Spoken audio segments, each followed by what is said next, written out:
Good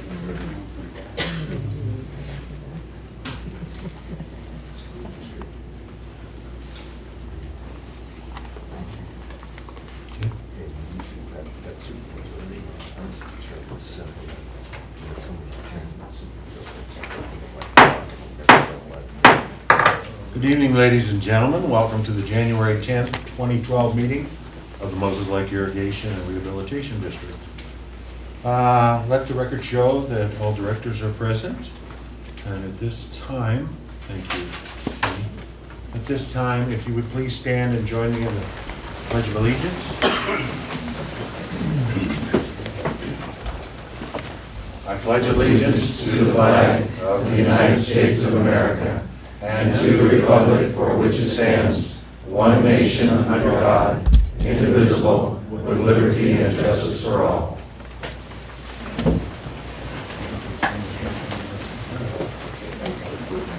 We have no lake elevation this evening because of the website being updated apparently. So next item is the approval of the minutes of the December 13th, 2011 meeting. I make a motion we accept the minutes as I read them. There's two of them, We'll act on them separately. Okay. Make a motion we accept the minutes in the first, what was the date? The 13th as provided to us. Second that. We have a motion and a second to approve the minutes submitted on December 13. Discussion. Hearing none, all those in favor say aye. Aye. Opposed, no. Motion carried unanimously. Now we have before us the minutes of the December 19th meeting, which had to do with the counting of the absentee ballots. So if I could get approval on that as well. Make a motion to approve the minutes as given to us. Second that. I have a motion to approve the minutes of December 19th, 2011. Is there discussion? Hearing none, all those in favor say aye. Aye. Opposed, no. Motion carried unanimously. Okay, you have also before you the consent agenda. Reaction? Make a motion we approve that as presented. I'll second it. Okay, we have a motion and a second to approve the consent agenda. Discussion? Hearing none, all those in favor say aye. Aye. Aye. Thank you. Opposed? Opposed, no. Motion carried unanimously. Okay, we have a presentation to make this evening, and this is to our outgoing director. And I'd like to take this opportunity to read this. Would you stand, Mr. Benson? This says, MLIRD recognizes Norm Benson in appreciation for your many years of service and dedication to our community as a director of Moses Lake Irrigation and Rehabilitation District. Thank you so much.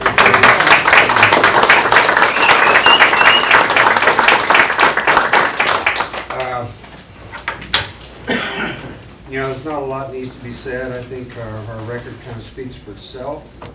It'll be fun and interesting to see how things proceed over the next few years on the sidelines. On it, I'm proud of what we've accomplished.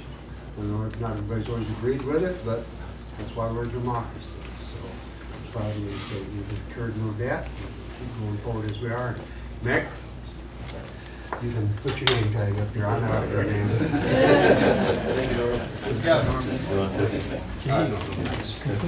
Take care, buddy. Julie, you have there the presentation to the Walleye Club. However, we made that the other We day. did, the info was in here along with the thank you letter. Okay. That's Saturday. All right, good. So I just bring that up for your information, is that the follow-through was made on the presentation to the Walleye Club for the fishing dock at Blue Heron Park. This was done per RCW 87-83-050, and the donation was in the amount of $10,000. In fact, if you take the paper, you may have seen it, I believe, in Friday evening's local newspaper. So we're glad to be a part of that. All right, the next item on the agenda is the election outcome. The outcome was as follows. Mick Hansen received 2,256 votes.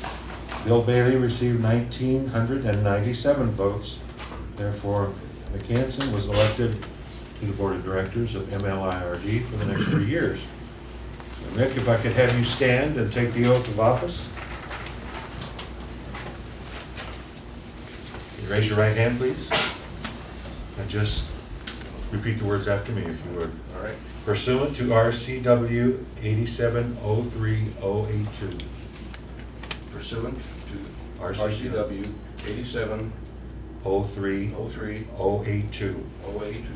I do solemnly swear I do solemnly swear that I will support and observe I will support and observe the Constitution and laws the Constitution and the laws of the United States of the United States and the state of Washington, and the state of Washington, as well as the ordinances as well as the ordinances and adopted policies and the adopted policies of the Moses Lake Irrigation and Rehabilitation District. of the Moses Lake Irrigation and Rehabilitation District.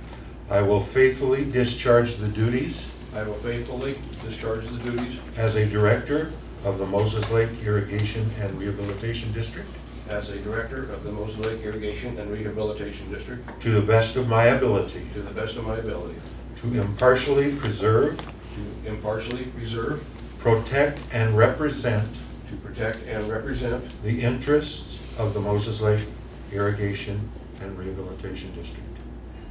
The interests. The interests. the interest of the Moses Lake Irrigation and Rehabilitation District. Congratulations. Please assume your seat up there.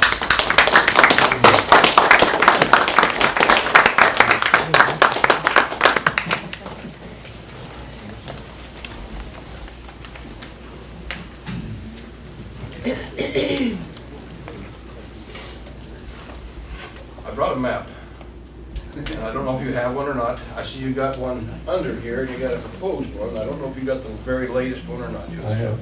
So I picked this up when I was over in Freedom. I'll just set it back here, and if you can use it, I believe they're the same map. might be. I'm not sure what the date of yours is. There it goes. Yeah. They should be.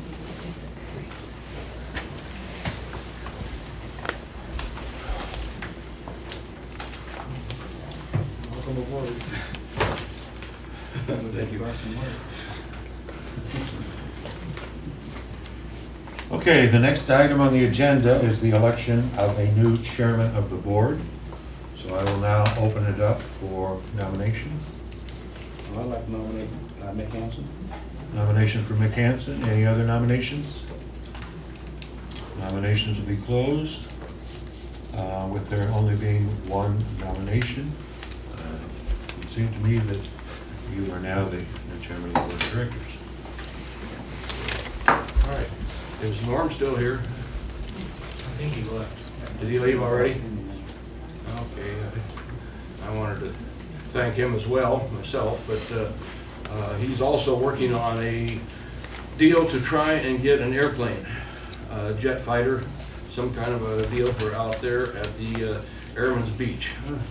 And I wanted to keep him on that project because he has a pretty good idea where we're at this point in time. I talked to the representative from the 4th Congressional District here, Doc Hastings, about last spring here about it. And he didn't know what the chances were. He knew it wasn't going to happen immediately, but he said there is a good chance that maybe we could fly something into Larson Field there. I can shed a little light on that. We've been promised the jet fighter. Have we been I promised it? have a letter in hand. Great. All right, so do they have any idea when it'll be here, do they? No, it's availability only and we're on a waiting list. All right. It's either going to be an F-85 or an F-104. That'd be perfect. I told Doc Hastings whether the irrigation district would take it on as a project to put it up in the air. If he didn't, then I'd take it on myself personally. But we'll make sure that that thing gets up in the air if we do get it received here. So that is one project that I was talking way ahead of myself on, and but I nevertheless guaranteed he would, one way or another, we'll get it done if we can Well, get the plane. may I add just a little bit to this? Sure. Kurt and Julie have been working on this for over a year. And they worked through the Fairchild Air Force Base liaison, who is, what's her name again? Yeah, Sean Mayo. And through Sean Mayo and the director at Fairchild, and after them having been here this year, we were finally in receipt of a letter stating that we were on the list now, and we would be given priority for a jet to come. So it's been in the mill for quite some time, and Julie and Kurt, like I say, have been heavily involved with that. Great. I think that'll be neat if we can get one down there. Just as a kind of a point of interest, I've been talking to my dad here lately about the irrigation district, and he said that roughly about 76 years ago, almost exactly to the day, he was working for the Nose Lake Irrigation District. And they were working on the dam down at the far end of the lake down there, and he was actually pushing dirt. They didn't have any concrete around it at that time. It was washing out pretty bad, so he had a contract to actually push dirt in around the dam, and that was back in 1935, 1936 or so. And Dad's lacking about 5 months of making 100 years old right at this time. That was interesting. Then another thing he was mentioning also, when we were talking about the mud flats out here between the fill and the railroad crossing down there, where we're actually dredging in there. He said he remembers as a young man them growing carrots on that thing, and that he helped harvest carrots for a guy named Cap. I think he said his name was Cap. And the biggest problem they had a good crop of carrots, but they didn't have any market for it, so they kind of went bad in the short order there.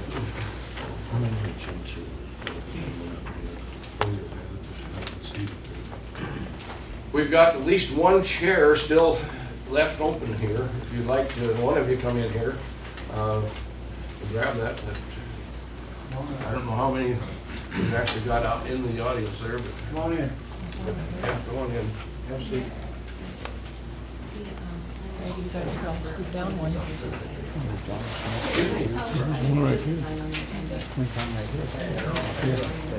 Oh, okay.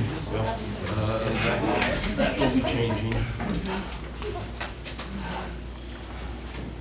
I noticed item 8 and number 9 on the agenda is the identification of citizens wanting to discuss agenda items, and also number 9 is the discussion of non-agenda items.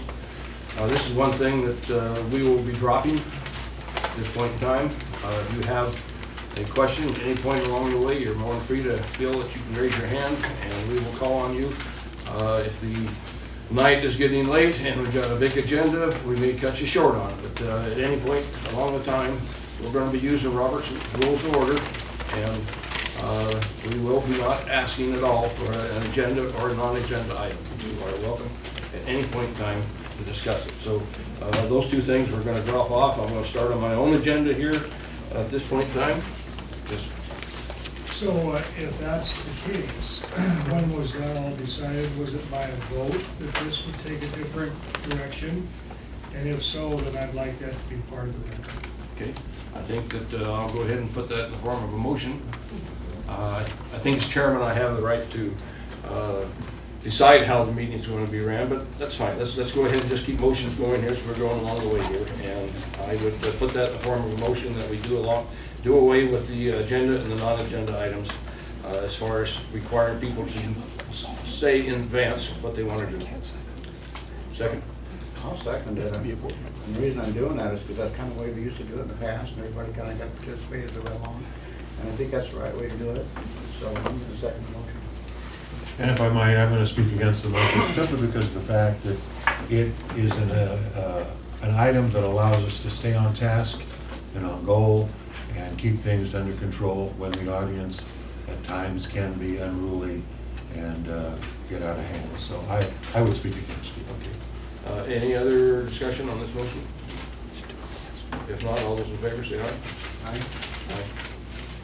Motion carried. You don't want to hear my vote? Well, It's only well, appropriate. you already told me how you're going to vote. Okay, you run it by your rules. No. All those against? No. Okay. Motion carried.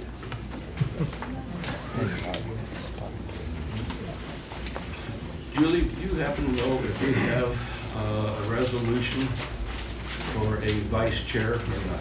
Is there anything? I don't see it in any RCWs. I don't see it. But I think it would be handy when the chairman's not here that we know who would be taking the place of the chairman.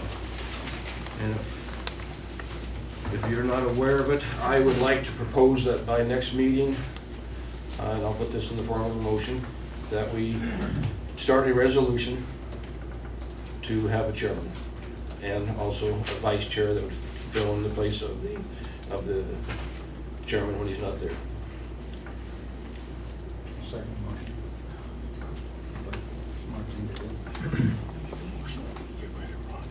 Discussion? Ron? Okay. Any discussion on that one? Ron? I made a request the other day for the bylaws of the Most Lake Irrigation District, and I was informed there are no bylaws, and I would suggest that the board prepare a complete set of bylaws governing the operations of the district, so. Okay, thank you for your suggestion. Ron? Yeah, just add something that I can ask Chris. Yeah. We are a state agency, therefore I don't know that bylaws are appropriate, and we do have a governance policy. So Chris, what's your take on it? Bylaws in the appropriate name, if you will. It's really a policy or a governance that's adopted, and ultimately that's what bylaws are. But I mean, Ron's correct. Being a government agency as we are as opposed to an LLC or corporation, bylaws are really an appropriate term. We do have a governance policy, and obviously you could look at that, but it's really more policy that we're adopting, which of course policy contains procedure. Okay. Any idea Ron, what the other did you hear that? district? Any idea what the other districts are doing? Are they doing that, or does anybody have bylaws? Not to my knowledge, no. Is that something we should maybe check on? Well, I think we need to see what policies we have. And I know there's some things where we're lacking, just like this vice chair. I think we need to address it while we were thinking about it, and as we keep going along here, we think of other things. I've got other resolutions that I'd like to possibly bring up as we go through the evening here. But, Ron? Along with just the operating policy, I'd like to know where the human resource policy is. Yeah. Does the We do have a district its- handbook, I understand, as far as the employees' handbook. I have yet to see it, but I understand there is one, and I'm pretty sure it does exist. So we'll be looking into that. All in favor, say aye. Aye. Opposed? So I understand this, you have a motion now to establish A resolution. a resolution to establish. We are asking Julie to, I Oh, would we're like. back on the, Yeah, so we got off on this other thing, so Yeah, I wasn't okay, sure. yeah, yeah. Yeah, we are. And I'm supportive, I don't have a problem with it. Okay. I would just point out one thing. When we use the term resolution, as a lawyer, I think of a written document Right. separate and apart from the meeting minutes where our motions are maintained. So are you asking that we get a resolution drafted that would be signed at the next meeting? Right. Okay. That would be signed at the next meeting, that would authorize us to have a vice chair. And do you want me to prepare that? Probably Julie's gonna have a lot of things to be doing, and that'd be great if you would. Okay.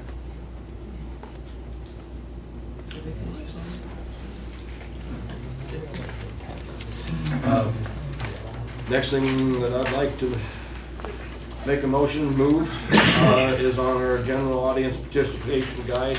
I think this thing is gonna be outdated as far as non-agenda items, agenda items, talking into the mic. I propose that we just do away with it.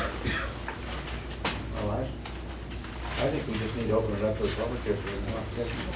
Can I just ask, I have a child, I care about what goes on in the district, but I have work in the morning, so as the leaders here, can we keep this on like a task? Because I got school in the morning, I got work in the morning, Yeah, but I want to be here. Sure. Thank you. We will keep it on task as much as I can. I've got a number of things here I want to cover, and this, running the way we run the meeting, I think is important to set the ground rules right up front here. So we Okay, will- I've just been in business meetings where you eliminate your goals and then the meeting loses point. Yeah, well, I think there's a lot of things on this that will not apply, and we will stick with the Robert's Rules of Order. And I feel that's an unfriendly gesture to people walking in here, and I don't want that to happen. And so we'll do away with it, and we won't have to worry about it. Been seconded? Second. Oh, I got a question that, at last year's candidates forum, and then again this year, you mentioned that you had a plan for MLIRD, and you never really went into detail. You said once you're elected, you would give us details. I was hoping maybe tonight you could talk about that. Yes, we'll be working down a long list right here, and I hope we keep moving pretty fast here, and you will see some of my agenda items. Exactly. All those in favor of the motion, say aye. Could you restate the motion again, please? Sure. The motion is to do away with the general audience participation guidelines. That sheet of paper will no longer exist. May I speak to the question? I think that what you've said now, since you're eliminating agenda and non-agenda items, I think it could be updated, but I certainly don't think it lacks authenticity or direction, and therefore, I would just like to see it revised, not eliminated. I feel it's unfriendly, Ron, quite honestly, and I think we just need to just stick to Robert's Rules of Order. You know, that's the way meetings have been ran for hundreds of years here, and I feel no reason that we should do it any other way. But anyway, all in favor, say aye. Aye. All opposed, say nay. Nay. Motion carried. The trend is this. We've got one other thing here that I feel that is maybe this isn't quite the appropriate time to actually bring it up, but I think it is close. So I would like to say that while we're on the agenda of the eliminating things, this Lakeview, I think, is extremely expensive. It goes out 4 times a year. I think we can accomplish the same thing by going into the newspaper and having an ad roughly 4 times a year, full-page ad, whatever. I think we can eliminate this thing here, which is probably costing us, I'm guessing, somewhere in the neighborhood of close to $10,000 by the time you figure the labor it takes to Not put. everybody subscribes to the newspaper though. That's How's that? I don't subscribe to the Well, I newspaper. realize that, and there's, The same information is also on the website. it will be on the I website. know. So, you know, I think when you figure out how much we're spending on this nice high gloss brochure, and the amount of time it takes to put it together and then get it out, and the postage to put it out, I think it's gonna be money well spent, just going to the newspaper and taking care of it that way. I gotta hand it to How you. much does it cost exactly? You said you think it's in 10,000, Well, but how much does I it exactly think- cost? I know how much I spent on postage sending out one thing in the mail. I spent, I had close to 6,000 people, and I didn't spend on anybody going out of the area. So I had roughly $3,000 just in postage on an envelope. Now, I don't know if this is more than that. I'm assuming it probably is, but it's probably pretty close. Just as, I mean, I don't know if this is Robert's Rules of Order, but why don't you find out and let us Well- hear before you get rid of it? I'd like to know exactly what it costs. Maybe it costs $500.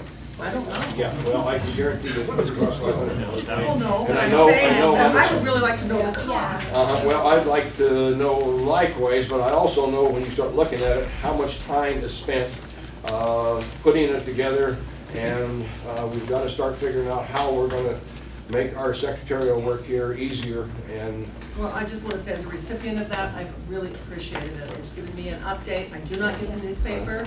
It's a professional looking, and well, it is it's, very professional. and Yeah. I think it's very respectful of the people that come to our area. I just think it's shows a good image of the irrigation district. Yeah, I've got to have that. Yeah, I'd like to know specifically how much it costs as well, and I think it's an excellent way to communicate with the public, that very descriptive of what's going on, and I would support keeping it. Okay. One of the reasons I kind of agree with Mick in a way is because I don't think there's any other irrigation districts doing it. Everybody right now is trying to save money so we can put money into our lake and not into the newspaper or the mailboxes. I think anybody who really is interested in knowing what's going on has access to a computer, whether they have one or not. How many irrigation districts are there in the state of Washington? Oh, I couldn't tell you exactly. One, We're not the two, only two? one. No, oh no, there's up in the 40s, 50s, I'm guessing probably. Yeah. But So we do a lot of things that other irrigation districts don't do. I think that makes us special, I do too. well, it's special to the point of how much it's costing. Let's see. Coming out of your pocket. Yeah, let's. I- How would it be if we see if we can get a number put together between now and the next meeting that we have? Get a rough idea of what it's costing us, and then at that point in time, we'll make the decision whether to eliminate it or not eliminate it. Well, you identified your target audience as your hopeful constituents that were going to cast a vote for you. This publication and others like it are targeted towards bringing economic dollars to our region. And so with your analysis of the cost, I'd like you also to analyze who your target audience is and what you feel the benefits will be from that expense. Well, let's see what we've as close as we can. Let's see what we've spent on it, and we'll get back to you the next meeting. Just one other question. If we're going to do that, wouldn't it probably be prudent to also get pricing from the paper as far as what that would be as an alternative? Because you are going to have to advertise one way or the other. Right. We'll be updating people. But that's also an expensive proposition, as we all know, too. We just all came out of the election. Oh, yeah, yeah. So it'd be kind of good to have some sort of an idea of what it would cost then to keep Yeah. at least It the readers of the depends on Herald. whether you informed. get a full page on sale or whether you get a full page at regular price. So, I mean, it's like 4 times different when you actually have a sale price compared with a normal price. Right? Yeah. Every candidate has always alluded to wanting more transparency. And I think having this lakeside being sent out to our ratepayers provides them with a great deal of information that helps to support that idea of transparency. Secondly, you're absolutely right about the cost. If we don't get a deal with the Herald, if it's not a special running, it's over $2,200 for a single page. Now that's one page, one day, and that's pretty costly. So if you figure $8,800 a year for 4 pages, that's pretty spendy if we can't get a special deal. Once again, I agree with what the folks are saying. Let's find out exactly what this does cost before we decide to trash it. We got big boards to try. The thing that I feel it's been used for in the past is to pat ourselves on the back. And I think we've got to, just let me finish here. I think we've got to control how many times we send out information, telling how great we're doing and everything else, when the truth of the matter is, may not be exactly the way it's been printed in here. But the board approves that, right, before it goes out? Never see it. You never see that I've never publication? seen it. Well, then that seems like a resolution. Perhaps you guys should see and approve the information. It might be, yeah, let's look at what it cost us, for sure. You're going to have to one way or the other. Yeah, let's look at what it cost us. Let's see one more hand here, then we're gonna move on. I think that, just speaking from my own experience, all kinds of entities send out newsletters, and usually there is some positive about what it is they're doing because they're proud of what it is they're doing. But it also is a medium to get other people to know what's going on, what issues might be coming up, what you guys have resolved. And I think even in your own campaign, you talked about wanting things to be transparent. If you take away the communication that you're giving to the public now, that seems to me to be doing the opposite of what you're saying. We won't be taking away the transparency. We'll be taking away possibly an expensive item here. But let's look at it. Let's look at it. Before we do anything further on it, I think we need to table it until we have some information on the prices. Fair enough? Okay. Moving on. All wives and relatives of the employees. The sign-in sheet, I've been having mixed emotions on what extent we have to have that. I would like to simplify it, and I'll make this in the form of a motion, that we simplify it. We print our name, we put a phone number on it, and that be the extent of a daytime phone number, and let it go with that, and make it simple. And so that you come in here, you're not having to write your name 2 times, your addresses and all your other information there. Give us a phone number and give us a printed name. Is there a second on the motion? Is that a second or is it? No, I've got discussion. Well, let's get a second before you go to. I'll second it. Okay. There's a purpose here. The purpose is, one, to have a roster of those that are in attendance at our meetings. Secondly, an email address is for the ability for the district to contact those folks and provide them with information. And we used to have an email address on them. I don't see one there now, but That was for forms. but it's good to have that on there anyway. Well, I think we have a question. I just feel that simple name, and a simple phone number, we get a hold of somebody. If we need to get a hold of them, we got a daytime phone number. And I think that we can eliminate a lot of information like this. I just want to make a real quick comment. As a secretary, I know that it is helpful to have the topic of what the person is going to talk about. One, to tweak a memory of what's gone on, and just in general, it's helpful. It's helpful, but on the other hand, if we open up the information so that you can talk at any point in time, I don't feel that you need to write it out. You know, and agree, if we're going to go with an agenda, non-agenda items and that kind of thing, then you'd have to get done. It seems to me that the sign-in book is to protect you, all of you. You can be blindsided from any type of accusation that may prevail out there, and it can be totally erroneous. If you have no way to follow up on it, you have no accountability, and that's what this is all about. So you better have people sign in, because this forum has more attention than any other thing in per capita of Moses Lake. So it's going to get a lot of attention. You better have people sign in, because you want to have trouble. No, we're talking about signing in. We're just. No, I mean valid contact information. Yeah. But generally, most everybody I can say here not have a telephone. It's irrelevant. Telephones are less accurate than I mean, there's addresses. just, personally, I'm a little opposed by giving out lots and lots and lots of personal information. And I think a lot of us older people are. Aren't you giving out your personal I information by understand, being but it's on a representatives sheet of the of paper district? that's right in front of anybody that with a camera could take a picture of that. And anybody here, your stuff is being put out there. We're trying to protect you too. And if we have a phone You number. can Google most of that information already there. Yeah. Maybe, but I like to protect my stuff. I'm not sure about you guys. Yeah, if you're interested in protecting me, why don't we just eliminate it and not put anything down there, because I don't want anybody to have my phone number either. And I really don't want you to know my name. I think it's optional.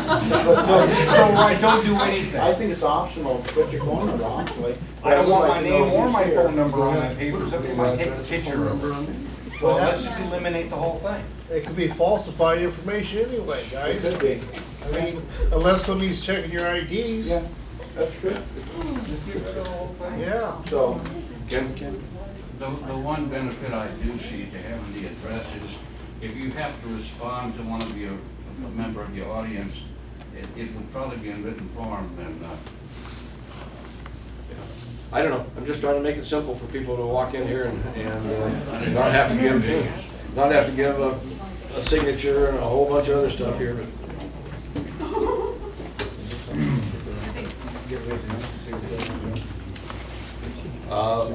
You know, I think Rich has possibly got a good idea. Let's just show of hands with people that rather just put their printed name and their phone number versus the amount of people that would rather go ahead and give us their their printed name, their residence address, their purpose for attending the meeting, will speak on what subject and signature. That's the people that would rather have it, 2 items, which would be the phone number and your printed name. Let's see a hand show there.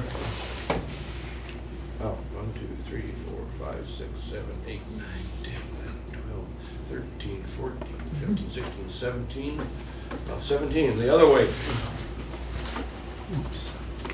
2, 3, 4, 5, 6, 7, 8, 9, 10, 11, 12, 13, 14, 15, 16, 17, 18, 19, 20, 21, 22. So, How about making it optional?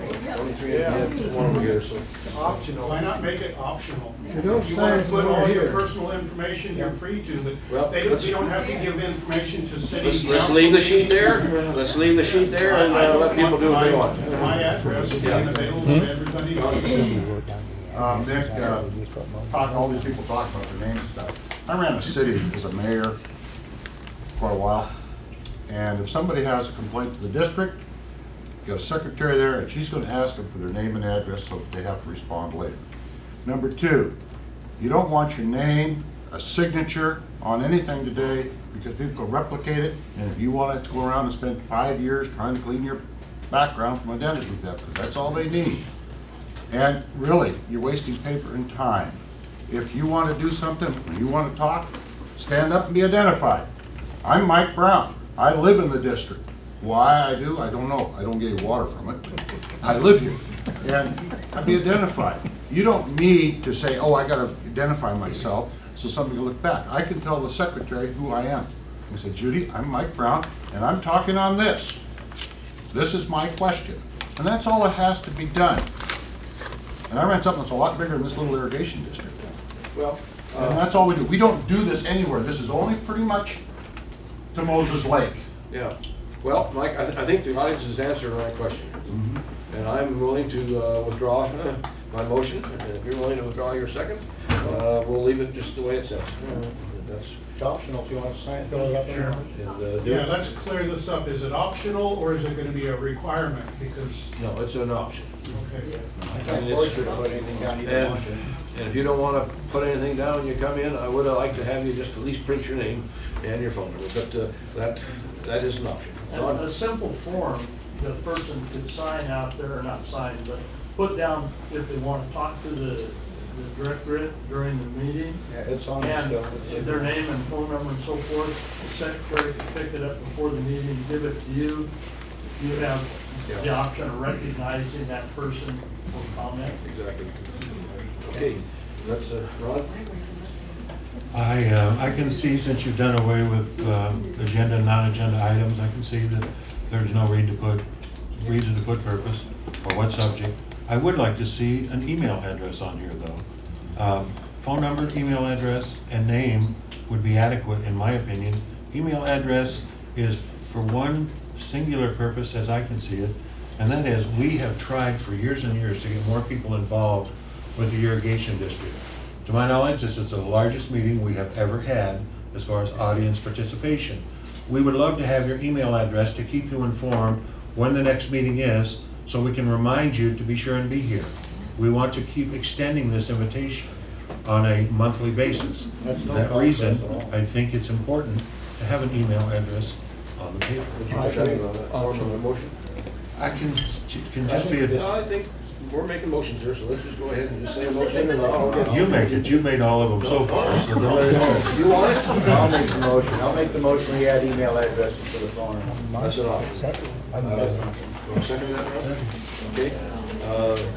Further discussion? All those in favor say aye. Aye. Aye. Okay, 3 of us, agreed.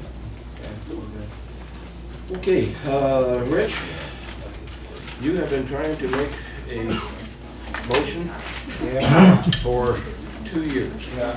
One of the things I promised when I was elected into this thing was try to get your tax assessments reduced. So what I'd like to do is I'd like to make a motion that as of this year, we're being assessed $1 per thousand for the value of your home, your property. I'd like to leave that alone as it is right now for the year 2012. In the year of 2013, I would like to drop that assessment to 75 cents per thousand. And by the year of 2014 to 50 cents per thousand. What services will this eliminate? We're hoping not to eliminate anything. I would I'd like to see it written down. I'd like to see a comprehensive analysis of your cost versus return. I'm not comfortable with that at all. No more than I would be of increasing the tax. I'd like to see some more information on what we're gonna Actually, get. what I'm trying to do is put it back to where it started. Before it started, the park wasn't as beautiful as it is right now. True. We didn't have the population that we have now. That's The water We gotta remember. The water quality is great. You know, the first time I swam in that lake, it was like Jello. What year was that? Oh, it was like 10 years ago. It was algae bloom. It was gross. 1949. I think we're giving credit where credit On the really lake, is. and it's not a big But, issue. Anyway, I'm making a motion, this is the motion I'm making. Can you, Uh, can I make a suggestion here? Sure. I would like to see us move each one of those dates back 1 year, if you wouldn't mind, Rich. Okay, so you're thinking what, 2013, 2014? And my reason for thinking is this, I feel we need a little bit more cushion in order to go down and do our cleanup of the sandbar down there. And I think that, I'm talking about moving everything back 1 year from what he proposed here. I think we need to have another full year of, at $1. So instead of 2012, I mean 2012 and 13, it'll be this year and the next year. This year's already $1. We Right. leave the 13, and this is kind of what I promised in my category as far as my promises, what I made. So if you don't feel bad about it, if you can live with it, I'd like to see us go to the 2012. Well, I don't want to throw the whole thing into shock, that's for dang sure. No. 2013 it'd be at $1, and 2014 it'd be at 75 cents, and 2015 it'd be at 50 cents, and then we get down to 50 cents at that point in time. Can I amend the motion to read that? I'll just change it. Okay, I'd like to change my motion. I'd like to make a motion that leave the asset at $1 per thousand for 2012 and 13. 2014 drop to 75 cents per thousand. 2015 to 50 cents per thousand. Okay. Can I get you to add one more little thing here? I would like to see you, in your motion, make it where it would stay at 50 cents until a vote of the people. This will be going out to a vote of the people. Okay. I don't know if everybody understands, but right now, the directors can pretty much, from what I understand, we can pretty much run the assets up and down however we feel. It's kind of up to us guys here on the board to change that thing. That's why we elect you. I understand that. But what we'd like to do, what I'm thinking would be a smart thing to do, is allow the public to vote on their own taxes. Yeah. That's right. The public votes on their own taxes for state parks. And now state parks are reduced to the point where they can barely function. Now, people who go to state parks have to do passes to even go to the parks. And there's garbage everywhere, and there are cigarette butts everywhere. And it is unsafe. People die in Mount Rainier Park. Why? Because people keep voting down taxes.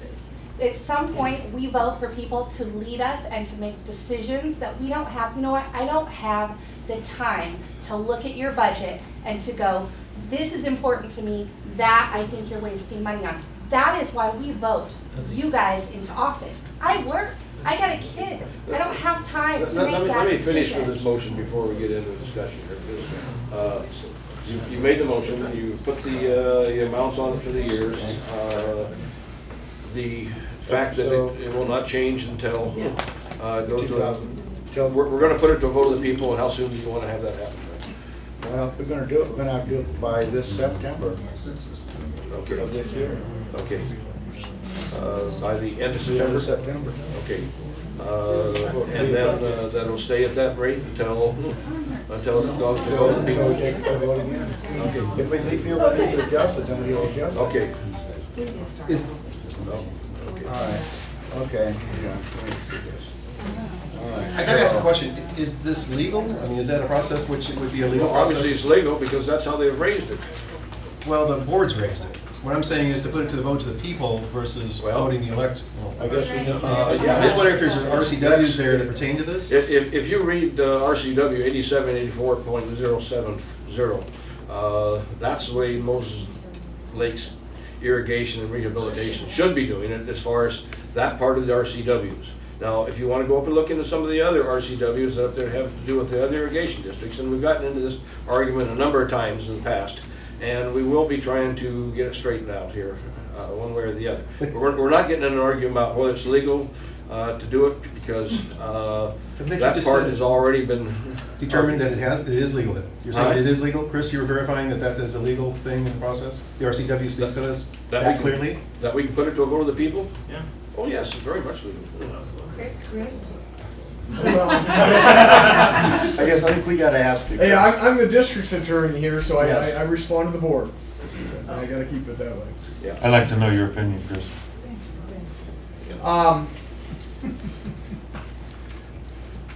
As Mick pointed out, or I think actually it was Rich that pointed out, this board has, frankly, almost unlimited assessment authority with the way the statutes work out, whether that was intentional or not, and that's based on the RCWs. The district is bound to set its budget and its assessment on an annual basis. And that's just part of the budgetary process required by statute at this point.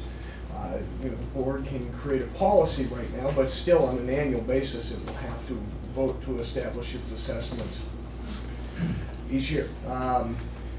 Whether it can, you can create a policy that says once we get down to 50 cents, we won't increase beyond that without going to a vote of our constituents. But it is no more than a policy. You can't amend an RCW. You gotta go to Olympia to do that, and so a subsequent board could overturn that policy, just as, essentially we're doing here tonight, right? Right. That's the law. Yeah. That's what needs to happen. Okay, we're gonna keep it minimal here, but we keep it short. I just, rather than put it in a vote as to what the assessment should be, why don't you ask the constituents what services they want, and then base the budget on what they think is important. Well, I think if we've been given a lot of good information here lately, it would be one story, but I think that we've been given a lot of information that has been trying to protect the income we've got going, and So your information is better than the district's, is what you're saying? my what? Your information is better than the district's? Well, I think there's been a lot of misinformation, and that's, So let's become informed. yeah. Such as, One more time. Yeah, go ahead. I think those false accusations just a need minute, to add. Don. And if you have Yeah. salient points, then make them, otherwise, Yeah. I'm tired of these false accusations. Well, Let's that's be why we're here specific, tonight. such as. Yeah, go ahead. I guess what I would like to know is you're anticipating or trying to make the taxes go down. And I think that maybe in your campaigning, you've promised maybe some people that that's what's going to happen.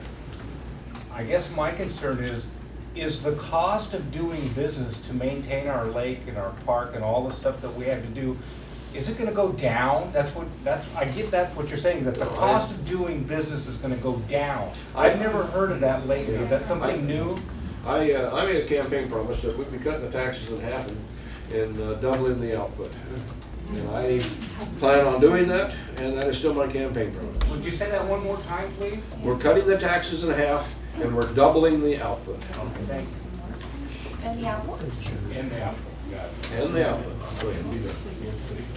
I'm all for lower taxes, but I'm also in favor of high quality lake. And I think recently, in the last couple of years, we've seen a marked improvement. I can't understand how you can propose to cut the budget without showing us, or cut the tax without showing us a budget. What your budget is, what your income is relative to that budget. And what will be missing from that budget once you cut the income. Where's the projection? Where's the data that this is based on? We're talking about a couple years down the road now. But we all in business live by projection, so I would think if you're gonna make a decision on what revenue is gonna be, you would have to know what your costs are gonna be. Right. If you're just throwing it out without the other, you're just basically strangling the We've got to district. take one thing at a time here. We're working down our list here, but. But you're making a motion here to pass that is going to be part of the law and doctrine here of Grant County, of at least Moses Lake, right? So, I mean, to do that, don't you think it would be best and prudent to know what those projections look I've like? got What your that costs are? information. I will be passing it out later. I'm really quite environmentally friendly, and I just don't know that you would know in 2 or 3 years what the cost of maintaining the lake is gonna be then, so you can assume that's only gonna be 50 cents per thousand. I mean, we don't know what's ahead of us in Well, the we future. do I know- appreciate you keeping it at the same level and perhaps not raising it, but I can't imagine cutting my budget at home, you know, and I'm gonna work on 50% less in 2 years. Well, the biggest thing that's happening here with our lake is the fact that the Bureau of Reclamation is putting extra water into it, and that we have no control over, and that is what is keeping our lake as clean as it is. And so, that is the #1 factor, what we're all Do you arguing have about here is how backing to clean. that? Just hold on, you gotta raise your hand. But Ron, you had your hand up. Do you have backing to that? Huh? What, do you have scientific studies that that is why our lake is the way it is? Do you have research to that point? I'd like to see that. I think there's a lot of plenty of verify that. Do you think I can't read? I will go to the library. Ron? A year ago, this item came up. Rich brought it to the forefront. He had indicated it was coming up. Unlike tonight, where you're just bringing things out of midair, we have nothing as far as an agenda is concerned. Rich did afford us the opportunity to look into it and make a determination as to whether or not we could afford to drop the dollars per thousand assessment.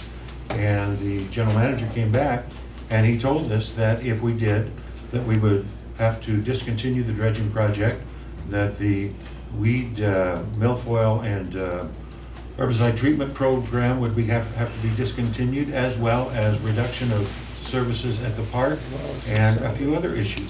So we knew then that we couldn't drop the assessment from $1 to something less with those projects still in the forefront.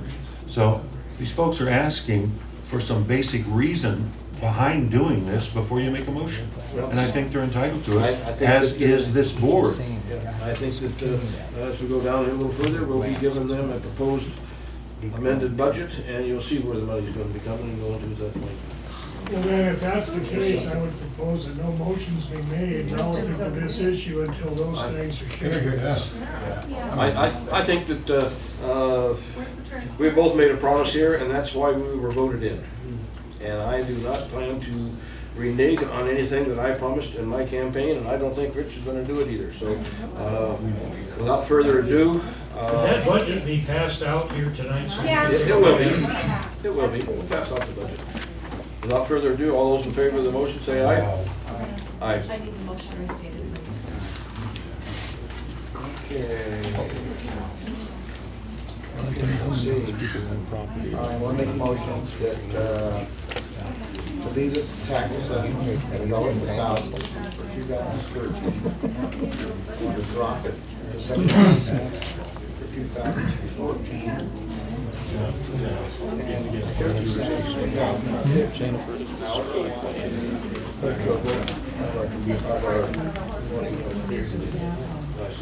By September, end of September 2014. And let it remain there. And we'll leave it until we decide to make change again.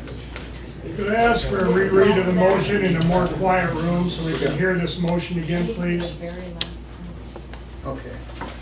And End of 2000, December 12, and then we'll leave it at that until we're done, I guess. Well, until go to the people. Until vote people, and then we'll know what we're working with. Yeah. I mean, if we put it down 50 cents and it looks like we went too far, then hey, let's go back to the people and let them make that decision. But I feel it needs to go to the people, quite honestly, and not just the three of us sitting up here deciding. We're trying to include everybody who's paying the tax. Well, then why don't you leave it at $1 and let the people vote before you take it down to 50? We're not gonna change that until we vote. But it'll go to the people. This is gonna go out to go to the people. This is not us making the Yeah, we're not decision. changing it this year. I mean, we're gonna collect it all from everybody. Everything got- I'm wondering if everybody's concerned if this tax goes down and we're gonna, maybe our park is not gonna be where it should be, how could we afford to give, what, $10,000 to, was it the Walleye Club? I mean, isn't that a big chunk of money? A lot of the improvements we've done this last year in the park are already paid for. So I don't know there's a whole lot of more improvements we need to do to it to make it a superstructure. I don't know what we need to do. I mean, we've got one of the best parks in town right now. If we just maintain it, we spent a lot of money in putting a road in and fixing the trees, getting the bathrooms up to spec. Well, I've And now we watched- should be able to maintain. I've watched this happen for 30 years. But trying to lower the taxes sounds good to some of us, and some of us are saying, you know, are our parks Well, and our Sandy, lake we're- gonna miss out? We're putting it to go to the people. That's what his motion is saying. By the end Well, I of mean, I'm for that, I'm Okay, just well, saying. that's what we need to find out. If it looks, we'll know in a year if it looks like it's not gonna work. I mean, we'll know that. And we'll be able to go to the people and we'll say, hey, this isn't working, we need your help. And let's look it over. I think we've got to establish some credibility here. If we're talking about going out here and changing our boundaries and expecting people to join in, if we can increase the size of our area enough, it won't be that much of a drop, actually, to the people that are Well, I guess not one paying. of my main parts of my question was, was it $10,000 that was given to the Walleye Club? Is that what I read? Yes. That does seem like a big donation for the irrigation Well, district to give. It does fall into the category of things that we likewise are trying to do. So you can look at it, do we help them? Do we do it ourselves? There's several ways of looking at that donation is, yeah, it's helping And the it was lake. suggested that we give quite a bit more than that, and we decided to give a considerable amount less because we felt that we wanted to help, because it does improve our lake and our community, improves our parks. It's not at our park, it's at the city park, but it does improve the lake for all of us. So, Correction there, Rich. It was not suggested we give more. An inquiry was made as to whether or not a larger amount would have an adverse effect on the budget. That's what. Why your suggestion?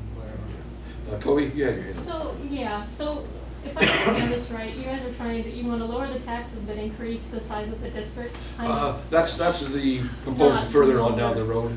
I see a map here that we're talking about, maybe including, I don't think it would be as much as what they're showing there, but, because we're over into the Quincy irrigation district, I think that's. So the money, the revenue would really. The revenue would be scattered out amongst more people. More distributed. More distributed. That's our whole goal. What I'd like to see happen. This is part of the fact that we've been trying to build credibility, getting the taxes lower down where the rest of the people will feel free about coming in and not being assessed a full $1 per thousand. Yeah, Ron? Mr. Chairman, you and I talked about establishing an advisory committee. Later on, we'll be 5 or talking about 6 it. people or Yeah, so. right. And I would suggest at this time that you proceed with that concept and then let the advisory committee take these different project questions under their advisory and then present that to the board. The way it is right now, we have a lot of discussion going on in here that's not really resolving anything. And I don't see. Well, I think the people got to realize that we're not passing the 50 cents. We're not passing that ourselves. We're passing the fact that we want to put it to a vote of the people and let them decide. And we'll give them a couple options maybe. Maybe they want to knock it down to 25 cents. If they want to do that, then that's. Well, what I'm suggesting is the concept of an advisory board could take quite a bit of pressure off of the board until the items are presented to the board. Yeah, Ron, I got it quite a ways down my list here. I don't know if we'll get to it tonight or not, but it is part of the things that I need to cover. Ron? I have a question here. All this stuff you're bringing up would be considered non-agenda items because you didn't bring them in to get them on the agenda by last Thursday. Yep. So why have you diverted from the scheme of things and all of a sudden taken everything that you want brought forth rather than following at least some kind of semblance of order. And when you get down here, it says agenda items and then non-agenda items. Right. Why not you doing that? Well, I guess that as the chairman, that is what I feel is one of my problems.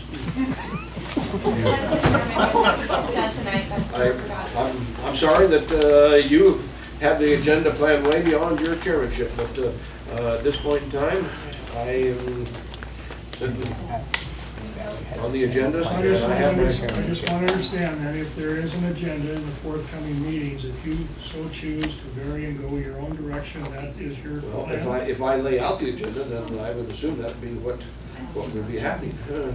But if I'm the chairman and I have my agenda and some other buddy that is no longer the chairman had an agenda item, I don't plan on adjourning until we take care of everything, but I don't necessarily have to take it the order of what he had planned. No, I mean in the agendas in the forthcoming meetings. No.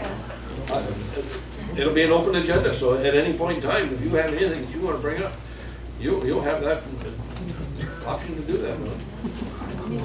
This is finally a democracy. I've got another thing here that I'd like to ask for the permission from the city of Moses Lake. Did we? Well, we didn't, we got the motion straight, do we? I don't know, let me double check, okay? Okay. No Before you vote. move on. There's been no vote Okay. on, On that, Yes. okay. Then I second it. And all in favor, say aye. Aye. Aye. All opposed? No, and simply because of the fact that these folks asked for information before you approved this resolution. And you said, I'll give it to you, but you went ahead and passed it. I vote Motion carried. Ask me if I'm surprised. I would like to ask permission, and I guess this could be the form of a motion again, to talk with the city of Moses Lake and any other agency to try and see if we can get out on the sandbar, take a cat, and walk on it, and just see how stable that ground is out there. In other words, if we get out there and we start falling down through it, we need to know that if we're going to be able to go out there and put an excavator on it. I want to know how much walking on it we can do before it either puts the frost in deeper or it turns to mush on us. And so we've got some experimenting to do here, and I would like to have permission to go to the city and any other agency that has to clear it and ask for permission, at least before the water comes up this spring, to go out there and put a cat on there and just walk it around and just feel it out. you said motion, and now you want permission? What are we doing? Permission to go to the city and any other You're not agency. making a motion? Yeah, this is a motion. Okay. Ask permission to ask the city of Moses Lake and any other agency to take a cat on the sandbar, just walk into the frost. Point of order, this motion's out of order, and let me explain why. At this point in time, you're asking permission, so you're asking to micromanage our position here, when you should make the direction to the general manager to make the request from the city and agencies. Now, we all know that we're not here to micromanage, we're here to give direction. And so the motion should include that. I have my reasons for wanting to be able to take it to the city myself, Ron. You don't have the authority. That's what I'm asking for, is the authority. Like I said, then you're micromanaging the district. If I feel that I can't get honest representation by sending somebody that we have hired to do it, then I feel that we need to do it ourselves. So you now assumed, and you're making I haven't assumed anything. You're making an assertion that you can't get honest representation Well, I from think- our general manager, correct? No, I'm not That's saying what that. you just said. We are wanting to do that. Question here? Just a minute, let me go ahead and finish up here. We are asking that I be able to go to the city and talk to them and see if we can put a cat out on the sandbar. That's all I'm asking. And you heard what I said, but you Yes, I ignored heard it. I heard what you said. But you ignored it. Well, There are facts to what behind what I There's just gonna be said. some micromanaging done here, Ron, if we don't like what the manager's been doing.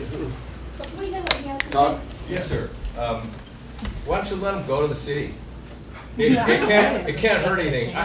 But I know it's not gonna hurt anything to let Mick go to the city. He's gonna get turned down when he gets there anyway. He will.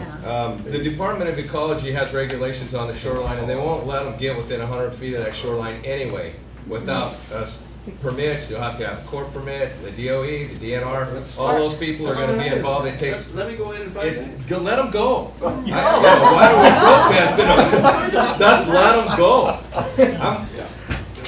I think it's a great proposal, and I really commend you for putting time into this to say, hey, listen, I want to run this, and I want to run it cost effectively, and I want to find out, and I think that deserves accommodation. Let's ask, you know, you don't know until you ask. That's right. I'm seconding the motion because I believe we need to try something different in order to make this thing work. Because when I walk down the field and I look out there right now and I'm being told that a fifth of it's been cleaned out, and I'm not seeing a fifth of it gone, it really is hard for me to swallow. So I think we need to look at alternative ways of doing this. Okay, what last Didn't we question? just spend a considerable amount of time trying to go through the permit process to even do what we're doing in the dredging? So wasn't any of that taken into consideration about putting mechanical equipment? I mean, we're talking about a lot. I want to build a dock, and I went through a lot of agencies just to build a dock. I've talked to Ann down You got there. it done though, didn't you? I've Not talked with to, equipment, I can tell you that, it wasn't gonna be allowed. I know, but you got it done. It took a lot of work, and that's what Mick's willing to do, is go to do the work and see if we can find an But alternative wasn't that way. work already done to get the permits that we have now? The thing is, it's not gonna cost us anything for Mick to do this. Would you just answer my, did you already do that stuff? No, I don't know. Any We don't information know. that's come to us, We were any information told- that comes to me has been filtered through Kurt. So I really don't know, I was never at these meetings. we have been told that they were supposed to give an alternative method besides the dredging. Did we get one? They never turned one in. They only went with one proposal. And that's the only proposal that's been submitted. And so, Ann at the city has said they were supposed to turn in an alternative proposal. And I says, okay, is that something that I could possibly talk to you about? And she said, yes. And so we will be talking about an alternative proposal. And that's all I'm asking I don't for. think we have a thing to lose. I mean, if we can get this thing done twice as fast as we are right now, is it gonna benefit the lake? Yes. And the So why not try? environment. The environment. Let's try. Let me What do you ask, got to lose? let me ask a question. How do you rationalize this when 4 or 5 years ago, one of the directors was arrested because he did just that? He didn't get a permit, he didn't even try. He went and did it, he didn't ask anybody. So you're gonna say that you will wait for the permits, you're not gonna We're gonna just, I'm asking him, you don't know anything about that. Are you going to get the proper permits in order to do this? That's what I'm asking for, is to get the proper permits, to see what we can do as an alternative. We were, we're not getting anything done the way we are. And that has got to, I think when you look out there and see what little we've accomplished this year, and the amount of money we've spent, there needs to be some changes made. And that's all I'm asking for, to get a start on it before the water comes up. We need to get out there and see how stable it really is. I'm gonna second your motion, man. Second? All those in favor say aye. Aye. Ron? Opposed, no? Okay. All right.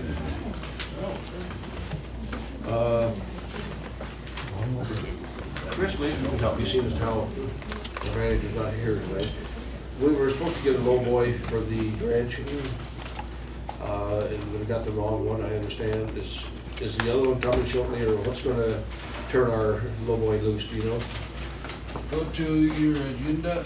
Okay. It's gonna be on the dredge.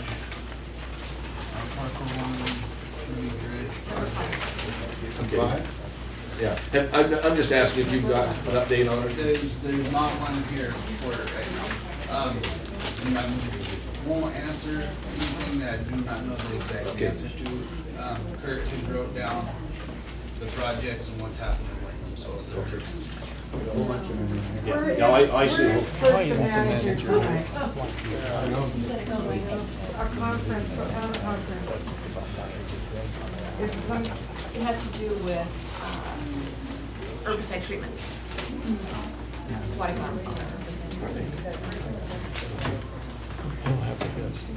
That's the answer. Good enough. I just wanted to hear Kurt, can you tell me, are you guys working 410 still, or No, we're 5/8. you're back 5? And honestly, I think that's the way it really should be done, because it saves us a lot of money, and we got a lot of stuff to get done. And if we can do it on a 5-day management instead of a 4-day management, I think we'll get a lot more stuff done. It's the same number of hours. same number of hours? Well, I understand that, but you gotta remember, when you're taking, we're hiring people to do work at the park out there, because these guys are off that day, that costs us, our district money. And so, I think we need to get these guys back to a 5-day, 8-hour work job, just like 99% of the people out here are doing. You're talking about maintenance people and the parks people, so delineate between the two if you Is the would. city in a full-time program with all the maintenance people? Any city? Most of the manufacturing plants are. I'm talking about city management. Could you imagine if your park manager down here was only there 3 days or 4 days a week? Well, I'm trying to get them back there 5. I mean, I think we need to go for a 5-day week, 8 hours a day, so we have them there for 5 days. Right now it's 4 days. During the summer, yes, it's 5 days. I think, Yeah, during the summer. that's what I asked you to do, delineate between the two, because I he think just it said needs to that he's working 5/8 during the summer at the park, He is. and he's a park guy. I want everybody that doing the same thing, on the same schedule. What do you do on weekends? Do they overlap? So there's no No, overtime? right now we have part-time help that does that, right? Can I answer some of Sure. your questions? We're split up. We're not all in the same places. With the 410s was the dredge operation. It's 410s is a better maintenance hours because of setup. When you start pulling stuff out, then it gives you more time to work during the day instead of losing 30 minutes or whatever during an 8-hour day. And you're not getting 30 minutes to bring stuff out and 30 minutes to put stuff away. You lose an hour in an 8-hour day. You're only getting 7 hours of production. So then, basically, that 410s is meant for the dredging. For a higher production, yes. Yeah, okay. Well, I think honestly, something like that, even then, if, right now, if we take our dredging crew, which is what, one guy can run it? One guy runs it. One guy? Someone up on shore, Okay. just in case the dredge operator has any problems. So we have 2 people on it. Yep. And, okay, so, we need to streamline it somehow. We need to get this thing moving. Or, you know, if we wanna get that mushing out of the lake, we're even gonna have to start putting some overtime or something to get it done. We're not doing it at 410s right now. So I'm thinking going to 8-hour days and maybe putting a little overtime is gonna get us more work done and more money in you guys' pockets. And we'll get some more work done. Can I make a suggestion? Can I make a suggestion? When you're talking about dollars and cents and money, it would be prudent of you to not just guess what you need, but to actually study what has been happening and what, I mean, you're just pulling stuff out of the air. And if you, don't say that, because. Yeah, you are. You don't know what these guys are working. You don't know how much money it's gonna save. I think it would be really prudent of you to first study the budget, study what you wanna change, have things that logically make sense, and then make those improvements, rather than just on your first meeting, let's do all these things, No, because. I understand what you're saying, but I also understand that all the irrigation districts in the county or in the state here, You don't even know how many irrigation I districts know there none. are in Washington. I can tell you, they're not. How many working- are there? They're not working 410. Well, you Irrigation- can't tell me that. Have you called them and I asked have them? friends working in Quincy irrigation, up here in or all When you the- just make these blanket statements, it Well, loses I don't know credibility. anybody that is in irrigation district working for town. You're asking for credibility, but you're making blanket statements and you don't even know how many irrigation districts there are. So That's you why can't we're say record. that there's none that are working for town. You made your point. It's your phone call to find out. The thing of it is, you're referring that we haven't been here for 3, 4 years, attending almost every meeting, asking for reports, asking for, to the point that Julie is probably ready to shoot me, so that I walk in here and ask for more reports. And so, to come here and act like I'm not qualified, I'm probably more qualified, even though it's my first meeting, than both of them put together, quite honestly, because I've been in more meetings. Well, certainly then Rich, because he always says, I don't know. Well, I don't know either, I don't know how many. Well, then find out and then Well, I make don't the think it's that direction. big a deal. You guys ran on more transparency. let's- We want transparency. Right, Give and me the we're- numbers. I don't know you, but I know how to add. Okay, let's do one other thing here for transparency. I know how to make budgets. We're not making any motions here. Exactly, thank you. Yeah, let's move on ahead here. I have talked with J.R. Newhouse and about doing a special procedure review. Now, this is not necessarily an audit. We just had a state audit, but it covers areas that the state audit does not cover. And I'm asking that it start immediately, tomorrow if possible. I'm not sure exactly whether Newhouse can be here or not. But this will be an audit of, let me go ahead and take a look at exactly what he's going to cover. And again, I shouldn't be using the word audit. I should be using the word special procedure review. He wants to verify the amount received for each program, verify amount dispersed for proper authorization and classification pertaining to schedule of expenditures and other uses, verify source documents, invoices, and titles, if applicable, for proper authorization and clarification, verify the reconciliation has been prepared and agree with ledger balances. That's the 4 items that he's going to be looking at. How much will it cost? He's given us an estimate somewhere around $10,000 to $12,000. And what is our benefit from this? This is to make sure that the slate is clean when I come on. I want to know, in transparency, basically. So we just had an audit and you want to spend No. 10 grand on another audit? That's what I'm It's not an hearing. audit. It's not considered an audit. It's in areas that was not covered by the state. It is areas that they will cover, and we want to make sure we have a clean plate here.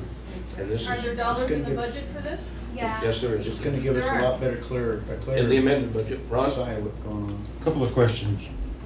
Is J.R. Newhouse Company, are they your accountants?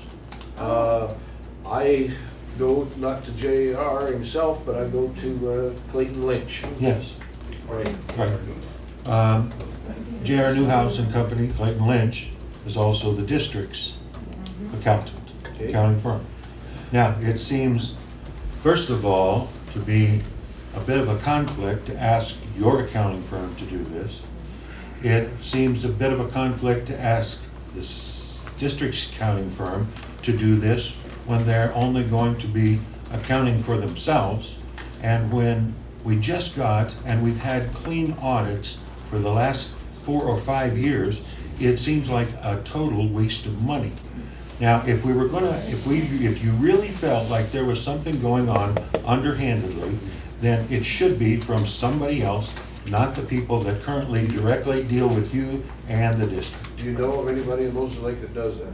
Oh, I'm sure there would be. I don't know who yet, but I certainly, had I had an opportunity to be made aware of this kind of thing coming up, I think you got a then copy of it, we, right? I do, but had I had some time to look into it, I would have certainly made some inquiry. But to have your accounting firm and the district's accounting firm do this is certainly out of order. You know, I don't know. I've tried to find anybody in Moses Lake that could do it, and this is the only one that I came up with. But, Chris, do you see a conflict of interest here of them doing this or not? Is this something that we need to look further? Or I don't have Jim actually do my accounting, that's our own personal stuff, but I do have Clayton Lynch, which works there, do ours. And I don't think Clayton would have anything to do with this. But on the other hand, I know that the irrigation district likewise sends their bookkeeping, as far as a lot of their bookkeeping and their payroll. I think the payroll actually goes to Newhouse. So yes, there is a. But I don't see why they can't perform this duty for us. I'm not aware, you know, there's the appearance issue, which is one issue, and then there's the side of the technical conflict of interest, and I don't see a technical conflict of interest. Okay. Well, so you're gonna waste another $10,000 to $12,000? no, we're not gonna waste it, Ron. Look, I talked to Clayton and he agreed with me. This is a headhunter thing on your part. It's just a witch hunt. It is, it's a witch hunt, and you're out there trying to That find. ratepayers are gonna have to pay for it. Yeah, we gotta pay for it. There's no doubt about that. We'll find out when it's all said and done, whether it's a witch hunt or what is it? Mike? Is there any way that the state auditor could do this? Mike, You present it to them? they look at things Certain other than what we're looking at here. Okay. I wish we could say, yeah, bring the state back in again and check these items right here, but they do not necessarily. They spend roughly about 40 hours doing their audit, and they come in and they check procedures and a few things. And I think they even noted what they had done this time, and none of these are part of what they did. So we're not overlapping, and we're not. Well, you are overlapping. They're not doing the same thing, Ron, but you are overlapping. raise your hand like everybody else did. Please. I have that. You know, I've been coming to these meetings for quite a few times and quite a few years now, 2 years. And more than once I've been ramrodded into things that I had no idea was gonna happen until I opened this book and read about it. And ended up going back in the back room with the guys and being told, that's too bad, you're gonna do it no matter what, because I'm gonna put you down. So I can understand where Ron's coming from, because I felt exactly the same way he's feeling right now. But I believe that this is something we need to do.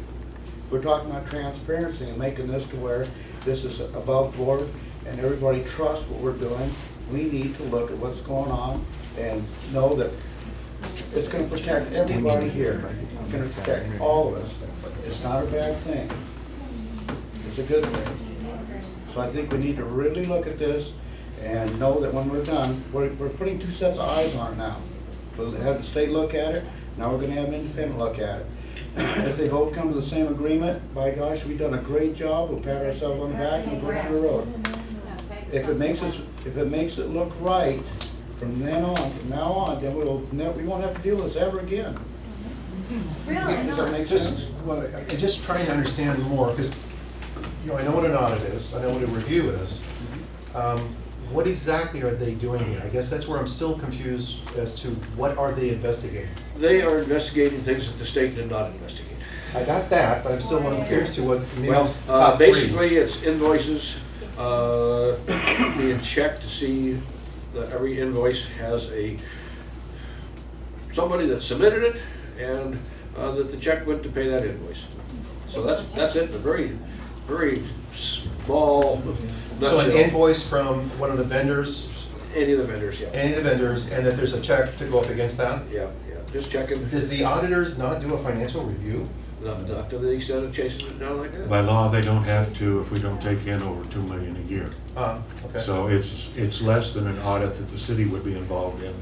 And it doesn't go into it in depth like this.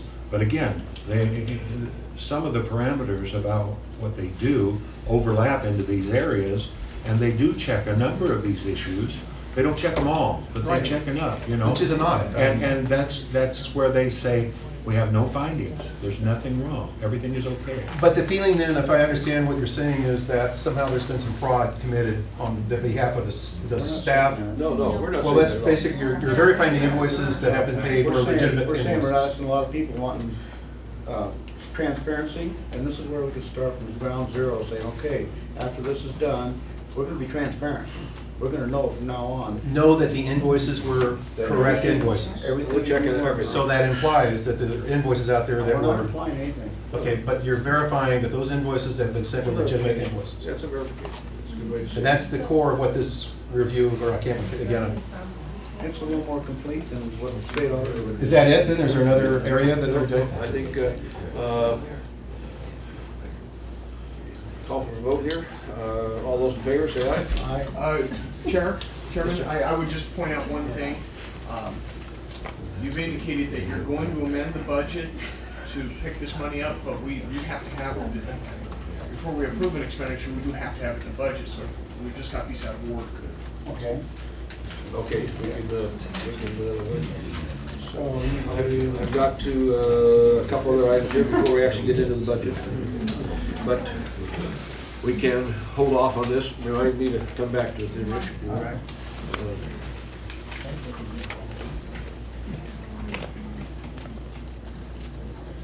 I have one question about this. If you're saying you only want to do this once now, and starting with your term, and you just want to make sure that everything is above board and clean. Right. Okay. So we're just gonna do it now. We're not gonna do it every year. So what's? Hopefully not. Okay, but how do we know that next year we don't need the same thing? Well, we don't know. We don't, so we're if- just gonna do it once. We're gonna go back 4 years. But I mean, let's go forward now. Well, We're gonna you do can't- it now, and you can't do a lot if of you're things. satisfied, Yeah, okay. then from then on, it will never have to be done again Well, because maybe not for everything's another 4 or fine. 5 years. You know. Is it gonna do it every year from then on, or every No, 5 years? No, I don't think so. It's, we're just trying to get transparent to date. But what about in the I future? just want you guys to know, there's 34 water districts in the state of Washington, Oh, and okay. Pacific County Water District works 4/10s. Oh! Booyah! There are, I didn't look at the rest, I just found it. Who works 4/10s? Pacific County Water District has the opportunity to work 4/10s. As the, Depending on how the person who's managed them, it's up to the manager. Depends on the plan. yeah. North? I was on the board, we personally went over the bills and signed the checks right on the district state. We will be doing that as well.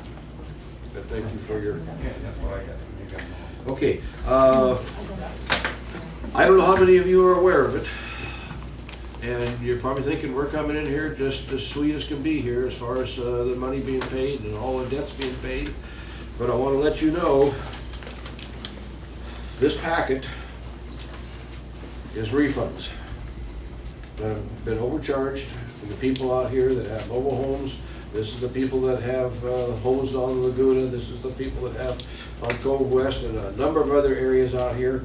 If you look down through here, there is, all them pages are people that are entitled to refunds. If you look at the very last page, total refund, $447,977.35. That's a liability that this irrigation district has right now. This is monies that we were collected, that we had collected in the past The county. erroneously, The county erroneously collected. but we get to pay it back. So Yeah. that is a county error. No, yeah, we still get to pay it back. No, we, It is a county error, yes. because it gave us the wrong information. Well, where did they get it? Yeah, the I don't thing know is- where they got it. They didn't get it from us. Well, I don't know they did or they didn't. I don't think that they just pulled it out of the air. Somewhere down along Anyway, there. we're not gonna get into how it happened. The fact that it did happen. And we need to immediately start taking care of it and let people that have a refund coming know that they have a refund coming.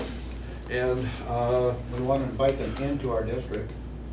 yeah, we want to invite them in, but we don't want to invite them in with them knowing that we've taken their money and we spent it, and quite honestly, it's too bad. We'll make it so difficult for you to try and get your money back that you probably will give up before it actually happens.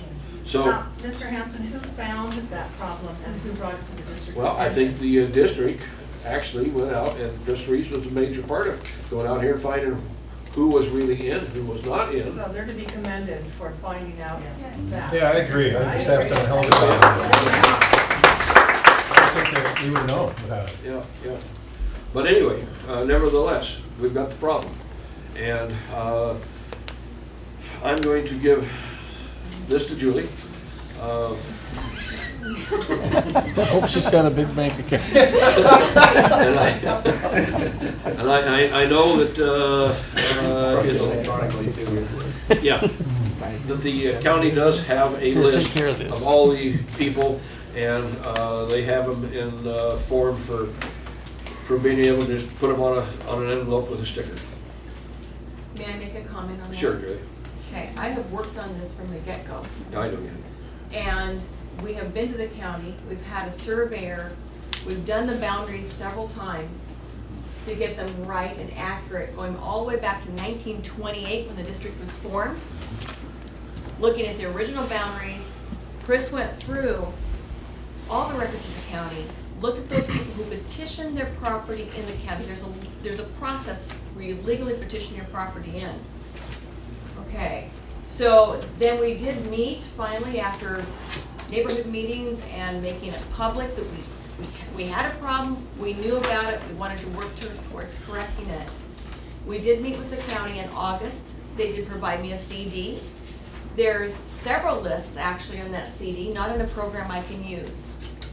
So I have to jump between about 5 or 6 different lists and scan through thousands of lines to make sure that the property owner that owns the property now actually owned it, you know, the years that they can request the refund for, okay? I have asked the county if they could take that program, because I don't have it, and merge that list so I can go find it by line item per parcel. And one of the gals said she'd help me get that accomplished. We don't have the kind of programs the county has.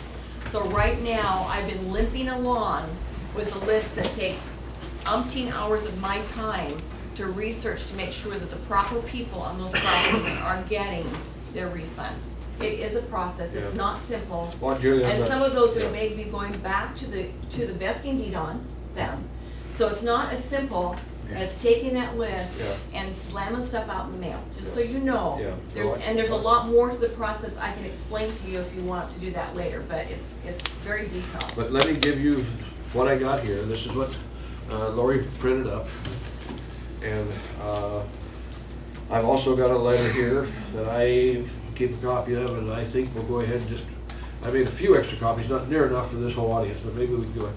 Chris, do you want to just kind of, you know, every other person out there maybe gets one or whatever, and they can kind of pass them around and read them. Maybe make sure that Lynn gets one there. Mick, I have a question. Yeah. If we have all this money that looks like it could be in an error, and I'm sure that probably goes back many, many years from boards and other things, have you got a plan on how that $400,000 is going to be paid back if you're going to lower the taxes?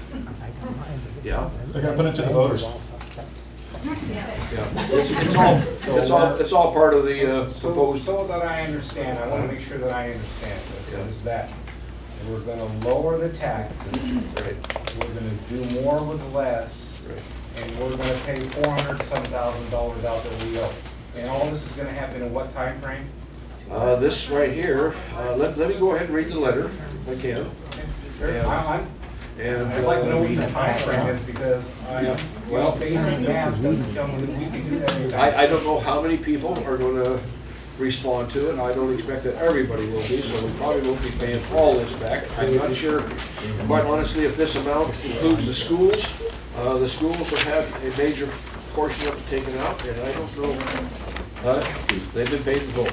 Okay, now, so I'm not sure if that paid in full is coming off of this number that you had there, Julie, or not. I just know that is the total that was given to me. I went through there trying to find the schools. I could not find the schools, so maybe that total is still out there. You'd think Moses Lake School District would be under Moses Lake School District. I looked there and I could not find it, so they've been paid, so they probably are not on that list, so there's probably still $475,000 left. It would be under the individual schools. Huh? It wouldn't be under Moses Lake School District, it'd be under the individual schools, because it's my understanding that some of the schools are in the, Yeah. district and other ones aren't. Okay, So you well, have to look at maybe- individual schools. I got Yeah. a question. Yeah. Julian, was that check? Hundred and some thousand. Yeah, it was over 100 grand, I'm not gonna quote something Yeah, that I don't okay, have. no, that's right, there's over 100, so, yeah. That was $100,000 that came out of your kids' education. So we gave back this is. Is there a time limit on how, if you notify? Okay, let me read the letter, and that'll probably answer a lot of your questions here. Give me just a minute to. Dear landowner or mobile home owner, checking our records, we show you have been paying MLID, Moses Lake Irrigation and Rehabilitation District taxes through 2010 when you were either not in the district or should not have been paying them. We have spent the money on projects in Moses Lake, so everyone has enjoyed the benefits of this added income. MLIRD is trying to make this error right with people without going to court. Presently, there are no rules or laws that explain exactly how this should be done, but we're willing to make it very simple for you to receive your refund. We are offering a 3-year return of your MLID. When it's on the tax form, it's MLID. When we're talking about the rehabilitation district, and the R is not in there. Taxes for the year. Let me start over again. We are offering a 3-year return of your MLID taxes for the years 2008, 2009, and 2010. 2008 is the first year MLID taxes went to $1 per $1,000 of assessed valuation. MLIRD is not offering to pay interest. Now, on some cities, some things that have got to do with we will probably have to pay taxes because we cannot get away without paying them. It's required. I mean, we cannot take money from them and then give it back and not pay interest. So in them cases we may. But I think for most people have got $50 coming back.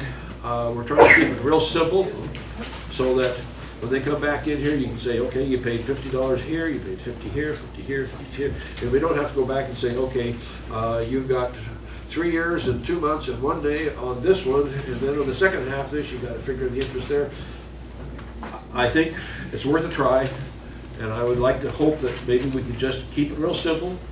And you may call MLIRD at 765-8716 to obtain the amount of your refund, or bring a picture ID to the office at 932 East Broadway, the same building as Columbia Paint. Sign a release form and a check will be mailed. We're trying to keep it really simple here. We apologize for this mistake and we want to make it right with you, the taxpayers. We are keeping this offer open all year and would like to close our books on this by December 31st, 2012. If your taxes are being paid by a finance company, you will need to bring your parcel number. Thank you, MLIRD Board of Directors, and the 3 of us are on there. So, Chris, I'm probably not going to take action on this tonight, but I'd like for you to maybe look this letter over and see if you see major problems with it. I just wanted to get something in writing, get it started, and if you wouldn't mind taking a good look at it. And see Right now, the way this has all come about, there's a lot of people out there pay this tax or do a refund that don't even know what's going on. And so this is kind of, makes sense to me to do it in order so that everybody knows what's going on. Another thing for transparency. Okay, so. I almost think it should be in writing, because if Julie has to go through and look up a bunch of stuff and make sure they've owned it, you know, the property for so many years, it's gonna be really hard for them to show up and go, where's my refund? And so, I mean, it might be And just some people, easier. you're right, because some people are only gonna have bought the property just recently, may not have owned it for 3 years. And so it's gonna be different. It's not going to be simple. I mean, No. Julie's already made that very clear. It's not going to be simple, but We have to do it. Can the request just be in writing then? I mean, Well, because. I think that if they come by and they show their ID, I mean, just like they do when they voted, Right. show their ID, and we'll keep it as simple as we possibly can. If you walk in here and you've got proof that you owned this property for 3 years, then hey, she can write the check, and the board of directors here will sign that check, and it'll be in the mail to her. Okay, so she won't have to verify that she has her own research Well, done? she'll need to verify, or if your help here, will need to verify it. Ron, can I- Yes, since I'm the only director that's required to raise my hand to get your attention, I'd like to direct a question to Chris. Do you remember not, or having drawn up a resolution with regard to this same issue that we passed last year? And could you not bring that forth to the directors for our chairman's perusal before we go too far with this? Certainly can. Thank you. Just because I'm an English teacher, so I proofread all the time. Yeah. This letter is dated December 27th, 2010. We just elected Mick in 2011, and your name's at the head of the board of directors. So to the head. Mick Hansen's the very first one. Well, that It's doesn't not mean out you're, them, that doesn't but- mean you're chairman. I think if you look on the another piece of paper 2010? here. And I got the only letter that's dated that time? No, mine is too. Okay. He's playing the names. I got another paper here that shows Rich Archer being the top one, and I have another one over here that had Ron at the bottom. It said chairman on his name, so, hey, I'm sorry if it offends you. I'm asking about the date. Can we keep on this seriously? There's Are no we agenda. over? Yeah, let's just keep moving on here. I'm gonna turn it over to Chris, and he can come back and let us know if we got conflicting policies here. I feel that we need to open it back up. I know that they were trying to knock 1 year off, and it would by the January date here. And we're not gonna drop 1 year off until they at least have a good chance to know that they've had this refund coming. So we're looking at going back 3 years, and we're looking at giving them all year to get this done. Just, is this in the budget for the 2012 year? There's enough money in the budget to take care of this if we have to. I'm hoping that most of the money in the budget that is put in excess will go actually for the removing of the mud down there, but if this comes in first, this is gonna have higher priorities. So we won't do any dredging, but we would pay this back, which is fine, I'm just clarifying. Yeah, this is a higher priority than anything else we got.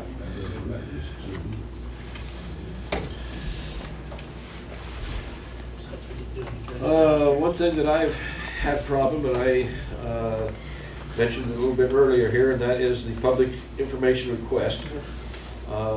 Legally, we're required to try and get this out within 5 days. And I know that Julie's been busy, and so a lot of times it doesn't get out in 5 days, but we usually do get a notification saying that it will be coming hopefully within the next 5 days.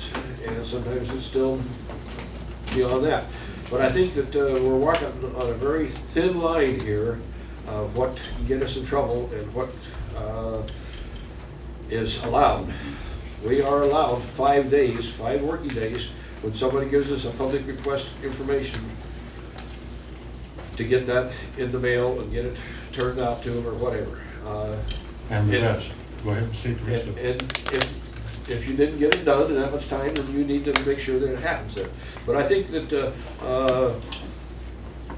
we need to look at it tighter as far as allowing to keep sending out notices that we're stalling this off. And I would like to say that, Julie, if you have problems getting it out within the first 5 days, that you let the board know that you was not able to get it done, and so that we can stay on top of it. I know there's been little communities out here. I think Marlin, I'm not positive on Marlin, but it's out that direction, was one of them. They lost most of their budget for the year. And I'm not positive on the name Marlin, but I know it's some community out that way that actually did. Huh? Mesa? Mesa, okay, maybe Mesa, I'm not sure. But it was a very hard hit, and I want to make sure that doesn't happen to us here. And Ron, I'll get you in just a second here. Rich has been asked to file a form when he has public information, and I don't think it should really be up to the directors to have to file a form when we need public information. I would like to see that any one of the three of us, when we turn it in verbally, or if it's complicated, we'll go ahead and write it down, that we actually try and get this information back to us within the 24 hours. If it's not within 24 hours, check with the person that asked for it and see if it would work out. It'll be a little later, but I think that most of this information we need to get it quickly as we can. And I'm not going to go into any more details on that. Are we gonna hire more staff then? Huh? It seems like the secretarial staff here is really well booked with tax refunds and. There's going to, the staff is going to be put to hard work here real shortly. Most of the stuff that we ask for is not big elaborate stuff, generally something pretty simple. Anything I've had to ask for, I had to come down, fill out paperwork, I couldn't do it over the phone, sign my name, and then come back in maybe a day or two, maybe a week or two. It's not been real easy. And so, as a director, I think we need to be included. This whole year, on anything that's ever happened bad in the district, as far as the dredge sinking, the boy that drowned, one of our employees that was killed, I never even received a phone call. That's erroneous, it wasn't a. One part-time employee? No, he was no longer employed by us. Well, he was a part-time employee at one time. Right, And but he wasn't everybody at the knew time. about it before me. And I'm thinking, as a director, I should be one of the first phone calls. I shouldn't be hearing from it from you guys. Because I'm hearing these kind of things from taxpayers that are calling me and say, hey, your dredge just sunk, what the hell happened? And I hear about it a couple days later from, I've never had her from Kurt. I've heard from Julie or Ron, maybe Norman call me. And I would think that as a director, when something bad goes wrong, the first person you would call would be the director. Not emergency services? Oh, I'll change that. The second phone call. I guess I'd be a nitpicker if I was to say I should be called before the ambulance, yeah. But I would like to know in a timely manner. I mean, if a family member of yours was to pass away or anything, would you expect a phone call from somebody? I would know I'm in close contact with my family. I know, and I should be in close Can I contact ask with if this you know family, the but I'm employee's not. name? I don't know. Just so you know, their notices went out, and I did sign it on the directors and staff with Oh, I flowers, understand and that. I didn't come collect a portion of the cost from you, so. I would gladly Okay, pay let's- for leaving, let's had I been asked. keep moving. I think this is just a, So, I mean. I don't think this has to be the form of a motion. Is that fair enough to say? I thought you were gonna give me time. I was going to give you time, Ron, I apologize. Go ahead. Well, you didn't state the entire RCW. You left it to give the impression that Julie has 5 days to respond, and then she just writes you this little letter and says, I can't get it out right away, I'll try to get it in the next 5 days. But that's what the law says. That's right. So please let folks know that she is following the RCWs when she does that. I am not saying that, but there has been times that the 5 days have not actually been quite on 5 days, and They're working days, Mick. 5 working days. I know what they are. I, Anyway, let's get off that. We're done with that. Let's move on ahead. We've got another thing. Rich, you had. I'd like to, there's been a few drug tests. I've had a couple of times in here when I've heard little mumblings on the past about drug this and drug that. And our organization is a drug-free organization. Our employees, our directors are all supposed to be drug-free. I'd like to see us take a test. How long has it been since we've had one? Anybody tell me? Chris, that's kind of your. We're on random, we get random tested. When was the last one we done? I think Mikey was the last one. We just About a month received ago. a letter about 2 weeks ago saying that we were not chosen.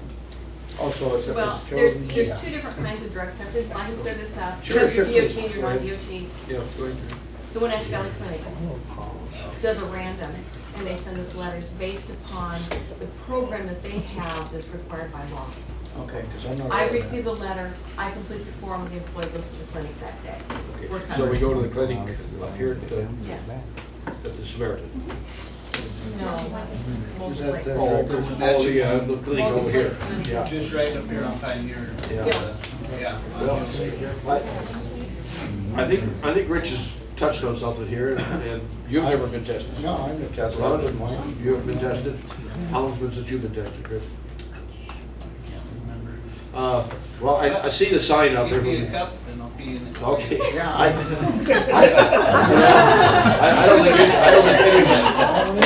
don't think any of us have a problem. But let's see if in the next month here or so, work with Kurt, work with yourself, whoever's in charge of that kind of thing. You, Julie, okay. Let's see if we can get everybody tested. So at this point in time, we know that sign on the door is absolutely correct. Honorable Mr. Hansen, I have a question. So I suggest that as the chairman, you're directing her that you're going to change the employee policy?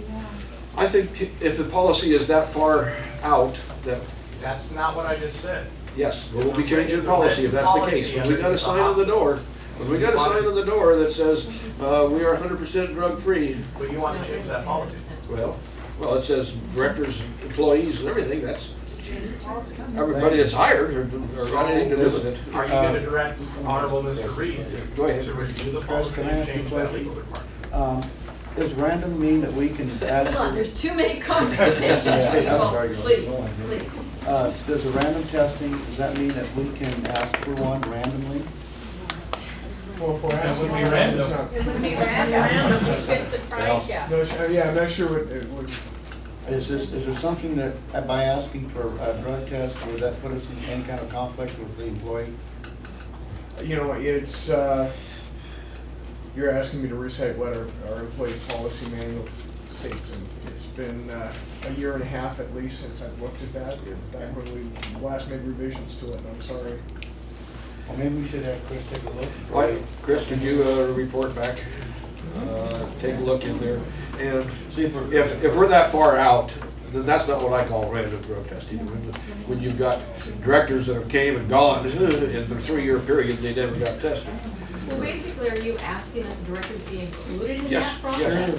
yeah, I think the director should be included. I mean, that's what the sign on the door says, that, For random. for, I would like to see everybody within the next month or two, call it random or call it what you want. But I think that we need to have a drug test of everybody randomly within the next 2 months. How much does it cost to do a drug test? Peanuts comparatively. It's a lot cheaper to get it done than have an accident. Within 2 months, yeah, I think, let's give it 2 months, that way people can do it. Mr. Archer, so you just suggested everyone do it, so are you requesting the employees do it for cause? Employees aren't paying for it alone. I didn't say for money, I said for cause. It's a legal term, you may want to raise your policy.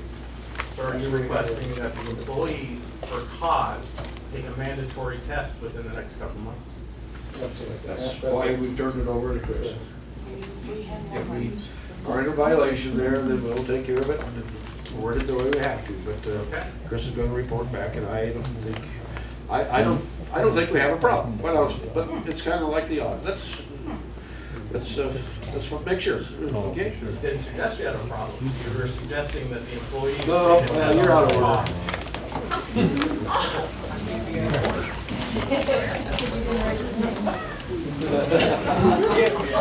Okay. In the last few years here, I've seen where we have spent hundreds of thousands of dollars on engineering. And quite honestly, the engineers that we've hired, I think have given us a lot of bad information, quite honestly.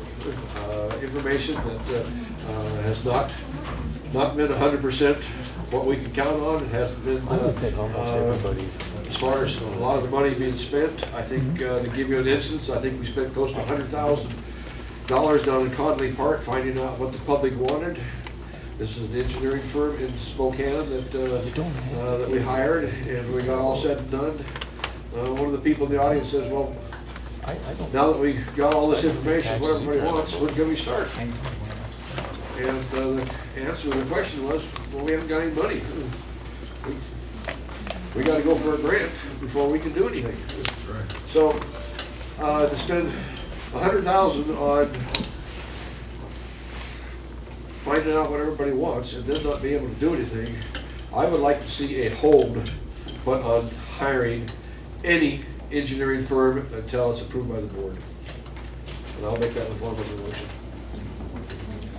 I'd like to second that, and the reason I'm doing that is because I want to be included on that kind of expenditures. I want to know what's going on as things go along.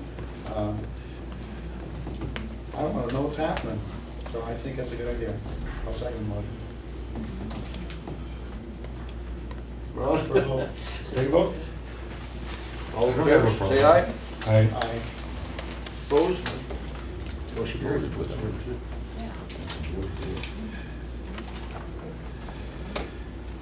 Rich, you had another one here that you wanted to. Let's jump over that tonight. Is that okay? I think, Do you want to put that on the agenda for next month? Yeah, I can worry about it. Okay. yeah, we'll get back to you. I think it's,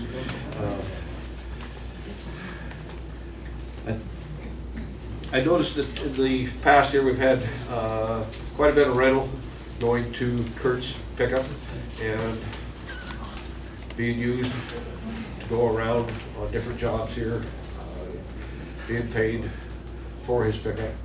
I think we've got enough vehicles that we own, quite honestly. In form of a motion, I'd like to say that Kurt drives his pickup to work and takes his pick of the vehicles that are here, and they all stay here at night. Okay, so I know we just bought it to Tahoe, right? I think we brought a late model Tahoe, done to do it. Go ahead. Well, I know that, because I know my son works out at Conley Park, and he had a little pickup, and he's called many times to go unlock the gate or to help somebody in need. So he's supposed to drive here and pick it up and take the pickup out there. That seems to me like, if he just drives it home and leaves it at home or whatever, it seems to me that that's. Well, problem You can get is, paid if mileage. something was to happen to him in our vehicle, we're partially liable. And so we're kind of stretching our. Is that true? I think we'll He only have, drives it for work reasons. No, but if he's taking it home, that's what she's saying, right? If he has it because he's going to be called to the park to close the park, Sure. I don't see why, So, I mean, he's only doing it for work Are you business. suggesting that he be allowed to take the truck to his home and leave it there? Leave it there for when? That's what I'm asking you. I mean, when he comes to work, does he drive to work in his own vehicle? I don't know that. I just know That's that what when we're he's, asking. and when he's closing the park, he has to have that pickup. Yeah, we're not saying he won't get a pickup. We got a lot of pickups. So when our employees are working for us, they're entitled to use our equipment. Whether they're driving the dredge or they're driving the pickup up to the farm, park or whatever, they should be using our equipment, not their own.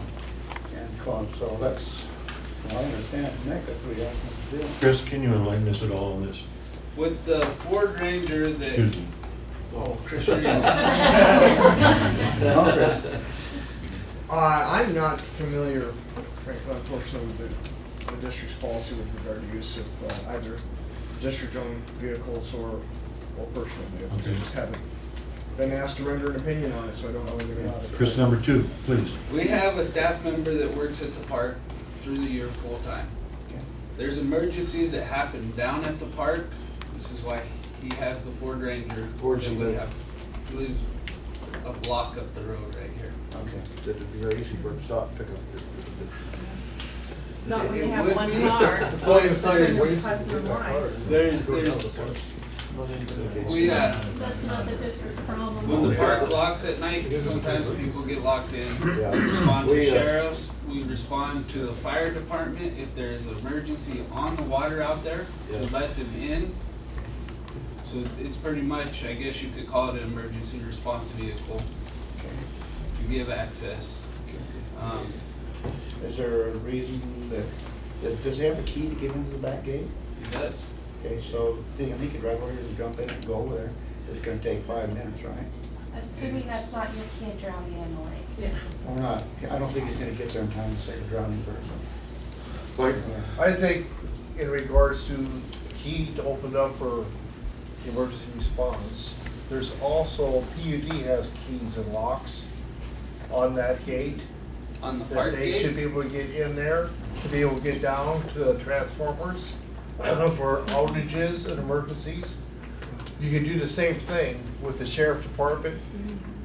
So that might eliminate some of your emergency calls. Yeah, well, we've got plans, Mike, that will likewise, and it's hard to keep saying we got plans without going further on down here, but we will keep talking about it as we go along. The thing is, if our employees are using their vehicles to work in our business, if Kurt was to have his truck down there at the park, whatever, working, and the piece of equipment's to run into it, who would be responsible? His insurance company or our insurance company? So if he's in our Tahoe, it's our equipment, it's no big deal. We're gonna save the squabbling between the two insurance companies. Kurt can come in here, pick up his rig, pick the nicest one, I mean, he should have a nice rig, he is the manager, and go do his duties. And that way he'll always have his tools in his truck when I back and forth. So, Quick question of Chris, if I might. Is there some equipment or one particular trailer that has to be hauled by his personal truck? By Kurt's? Yeah. Well, when we use his trailer for work. Just his trailer? Yeah. Okay. I knew there was something that had That's to what be. yeah. Okay. and honestly, Is landscaping. just about any rig can haul a rig by changing a ball and maybe the plug-in on the back of it. I understand that. That was, I might add that Kurt's not been driving his truck. He has a pickup he's been driving except on very, very rare occasions, so I'm okay. sure where you're going with it. I think that we just make a general policy here that when he comes to the yard at night, and let him take his pick of the thing, and everybody take off here in the morning. Is that, Do we need to make a motion on that? I think we need to. I think, didn't you do that already? Like you stated, notice in the past I we've think had quite a bit of rental on Kurt's pickup. It's not rental, it's mileage reimbursement, by the Right. way. Being paid for his pickup. We have enough vehicles we own. In the form of a motion, Kurt drives his pickup to work and uses the vehicles. Is that your motion? that along with the rest of the employees, we'll add that to it. He's made that for motion, and I'll second.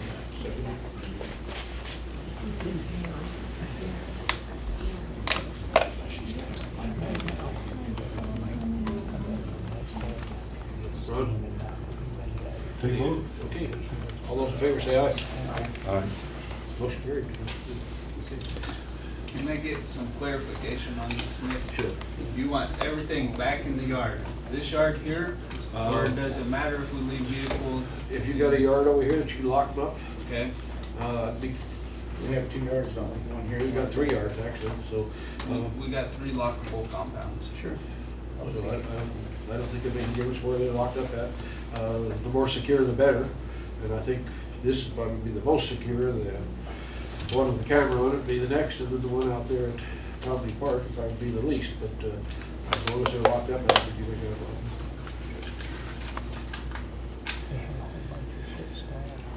Okay. Okay, I'd like to see, Julie, can you give me the information on our employees as far as the job descriptions and the rate of pay and kind of what they're doing now?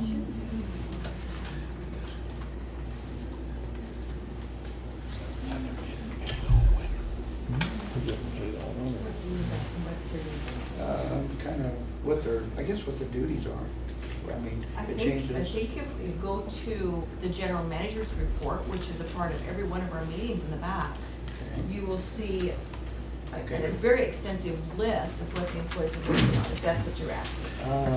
I'd kind of like to know what they're making and who they are. Well, you have the job descriptions, rate of pay, and what they're doing now. Okay. What they're doing now, what's outlined in brief. I think Kurt can is probably here. tell me pretty much what their job description is and the rate of pay. Okay, so you want Kurt to tell you. Either, whoever. I'd just like to know. That's all employees. Yeah. I have a second. We need to make a motion, right? Not a motion. What? Well, They can just get it.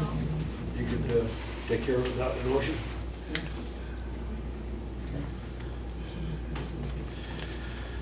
Okay, we've been talking about the budget all evening, and I'd like to, at this point in time, bring out a revised budget. And I got a few copies here that I can pass out, and we can pass a few of them around. Is this for your? This was 2012.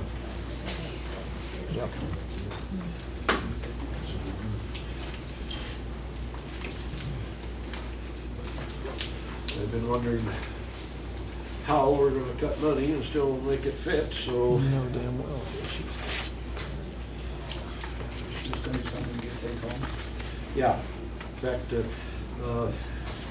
so what I'd like to propose, Excuse me, folks. If you're parked on the upper lot up here, we need you to come move your vehicle. The owner of the lot has it marked no trespassing, and he'd like the vehicles removed, or he's gonna tow them. What is the upper lot? That's, on this side. Yeah. Upper lot is the Silver Bow Honey. The honey lot. Wow. You got that? That's really killing them, isn't it, for all these cars to be there at night? Yeah. I think we got. Yeah. You want to do the bees on there.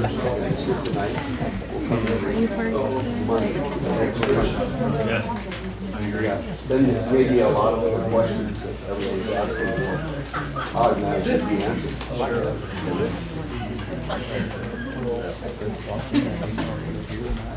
Oh, sure, double parking up on the hill. Well, that was a lot of people.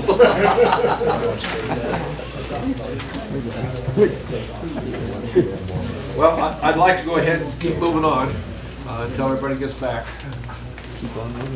But this budget chops a lot of things, there's no doubt about that.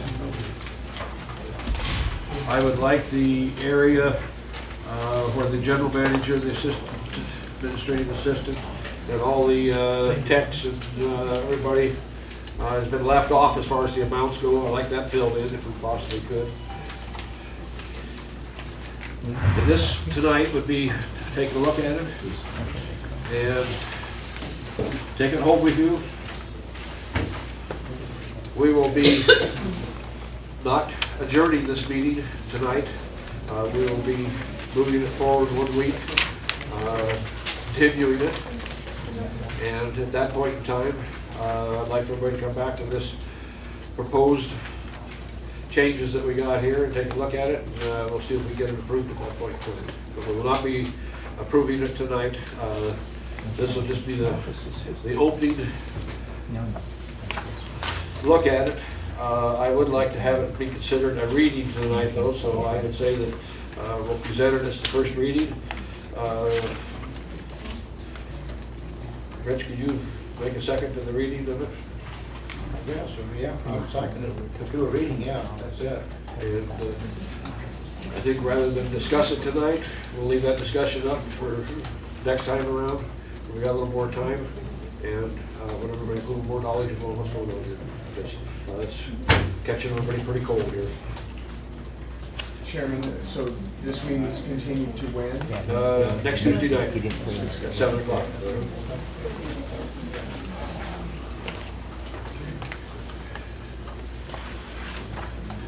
So you're gonna read it, Ron? I'm not gonna read it tonight, just let's pass it out, let everybody have it, look at it, and, no, I didn't get one for everybody, Julie, but they can probably, if they need a copy, Let's maybe. make some copies. It's more Yeah, effective. if somebody wants more copies, maybe we'll get somebody. How many don't have a copy that would like to have a copy? Well, you didn't get one there. Okay, yeah. There's, probably 10 copies. On here, you'll notice that there's a few items on the first page there that have got stars on them. One of them, mainly, that's the assessment refund I'm showing $40,000, which I am almost positive will not cover the refunds. We've got close to 10 times that much possibly going out. So we put it in at 40, and anything that's needed will come off the last page then. As far as you see down there, there is over $500,000 set aside for projects, removing bud, assessments, the last page, at the bottom here, very bottom of the last page there. You'll see that there's 631,000. That's being held over on this budget, that it's not scheduled to be spent, but we know some of it will be spent. And so, the assessments, if we have to get into it for, I put in there 5,000 for directors, and that's hasn't covered it in the past. I know that, but I think that we look at what we're given for directors and what expenses we're being paid. If we have to have more, then we can't expect the manager to control the budget when the directors go over on theirs. So we've cut it considerably. We've cut it from 45, almost 26,000 down to 5,000. So you can see that that's a major cut.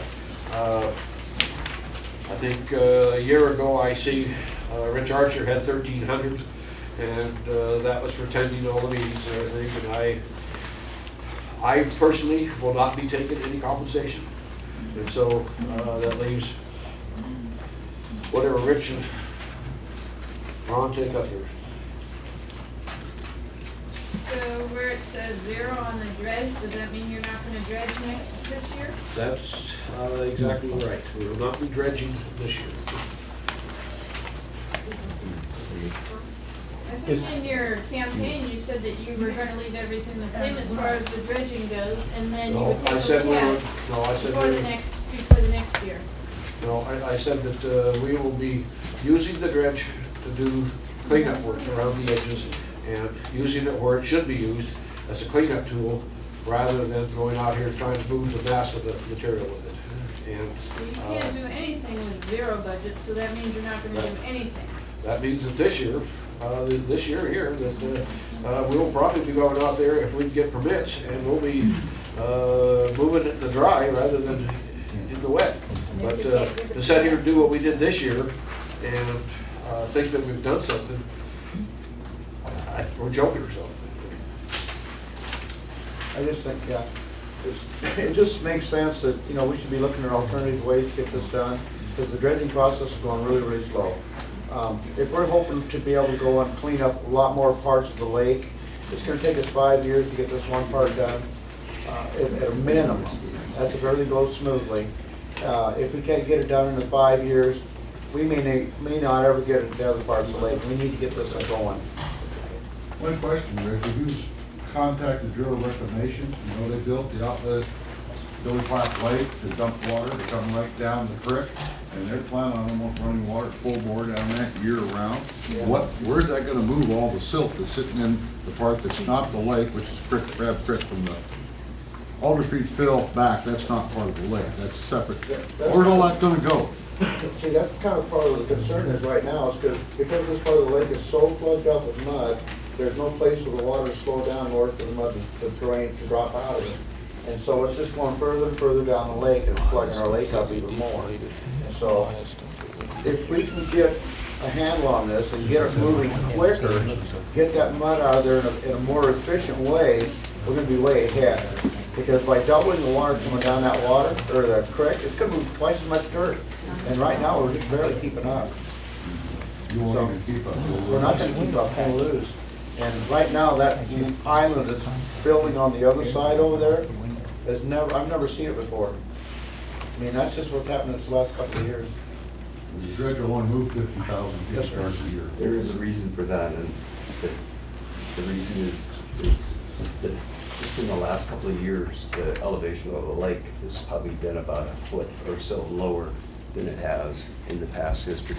So that's part of the reason why you see more land exposed than you had in the past. It isn't all because of additional material that's built up. But you gotta agree unless we do something with the east end of it, it's gonna get worse. Oh, no, but I was just clarifying what Yeah, you said. I agree. You know, I've been on the lake myself since 1960. My parents had a house on the lake. And we used to water ski in there. We used to water ski on the other side. Now we four-wheel drive. If you'll notice one thing out there, the aquatic weed treatment, 145,000, that exactly where it was. So we will not be affecting that part whatsoever of the amount that was budgeted before. And that really is working well. I mean, that's working better than our milfoil chopper, whatever you wanna call it, has been doing. Our harvester's not been doing the job, and this, I mean, the chemical treatment we're putting on that milfoil is really working well. And so I think we need to keep up with that one. That's a great program. Just a quick question, if I could. So if I understand it correctly, we're going to stop the dredging process, because again, you don't really have any money for it, and you're even to do your. We're focusing the money that's being past used on the dredging project, and we will be using it, hopefully, to go out here in the dry and start moving. How long did it take to get the other permit to dredge? I don't know, but we don't even know if we have to get a new permit. The thing of it is, we may be able to go in and ask for a change to the existing permit. And the fact is that we are not changing the end results whatsoever. Okay, but just. It's the way we're doing it. What if? Well, They don't get the. we they don't give you know permission. until we try. I understand, but if they don't give you permission, then we just kind of Then take we this have to whole look at year. it. Then we'll see what other options we have. But what is the district going to do for this year? Well, I don't know. If we want to sit here for the next 150 years and take out 5,000, while 5,000 keeps coming in, that's a decision we'll have to make at that time. But isn't it better to build on that particular permit process that's already in place and add to it Well, the versus problem is- starting the whole process over? Well, the problem is, we already have the permits, right, to do this system we are. Which is a term, right, 5 years? 5 years, yeah. Which we've down 1 year, this will be a second year. Right, but look at how much progress we've done. Again, and it's unfortunate Kurt's not here, but as I understand, a lot of that was the pre-work to get there. This next year was where the big bulk of that was going to be coming out. And from that point on, because wasn't there some beginning work that had to be done before this all I started? challenge you to walk down and look at that pile of dirt. Okay, which would verify what I just said, not what you said. It verifies that some has been taken out, but not. But again, if there's pre-work that has to be done, all I'm saying is that, again, They started dredging the first day they were eligible to do it. That was July 1 of the year. They started right then, that day. So I think if you're gonna get a whole bunch more this year, your ponds are plugged tighter than. Yeah. Well, initially, when that whole system was designed, if I'm right, I believe I'm right, we were expecting to have 3 ponds. We have 1. Well, we got 2. Was it 2? Well, they got a partition between one that goes into the Well, other. that's, Yeah, I mean, the area in order that we were initially hoping to use, from what I understand, from what I remember 2 years ago, was gonna be a lot bigger ponds, and we were gonna be able to put more mud in there, and it would go quicker. Well, it didn't. They had to actually modify the way to do it this year, because supposedly it was gonna drain out to the bottom in just a few days. They'd go in and scoop it out. They ended up having to go in there, put pumps in there, push the water out in the irrigation system, just dump it out in the land in order to help get the thing going, because it wasn't working. And we know that this is an ongoing process, and we're gonna have to figure out how to make it happen. So I think what Mick and I are both asking is, give us a chance to go back here, go back to the Department of Wildlife and the Ecology and all these guys and say, hey, you know what? Give us a shot. We've proven now that we can do it the right way to make you guys happy. We've done what you asked, and we've been right. So give us a chance to go back here and modify this so we can get it done better, quicker, to advantage of everybody. but to me, you would do that while you were dredging, because that's what you have the permit to do now. So it just seems prudent for me to shut down a whole year, but I don't know We where I can't can get get a permit started for or a few more months access, here. or access to go into that lake with big equipment. That's a pretty big thing. We know here in Moses, they've been some people arrested over it, so. Yeah. we don't even know if we're on somebody's private property. Yeah. That's where we're at right now. What do you mean? I'm asking Ron Baker, eventually tonight, I hope to ask for an advisory board. This will be a 7-person advisory board. And these are people that I have a high amount of respect for. This is people that I feel can save us a lot of money and know what's going on in the real world, and not just be a bunch of people that are coming in here sucking the life out of this outfit and giving us a bunch of bum information. That is your Ron? opinion. Yes. Yeah. One thing that's coming up right here, I don't know if you had a chance, but I would like to have you, if you would, over next to the railroad bridge there where they load and unload the dredge. Could you check and see who owns that property? Absolutely. And let us know. And I'd like to see if we can start any kind of paperwork or anything, maybe to cut a ramp going down into that area there and get away from paying somewhere in the neighborhood of $25,000 to put the dredge in and take it out. If we could get a trailer like what Chris is talking here, that we back down in there, put it in, float it off. The thing will float, hopefully, if we can get deep enough. And I'd like to see if we can maybe find out, first of all, if you would work on that, find out who owns that property.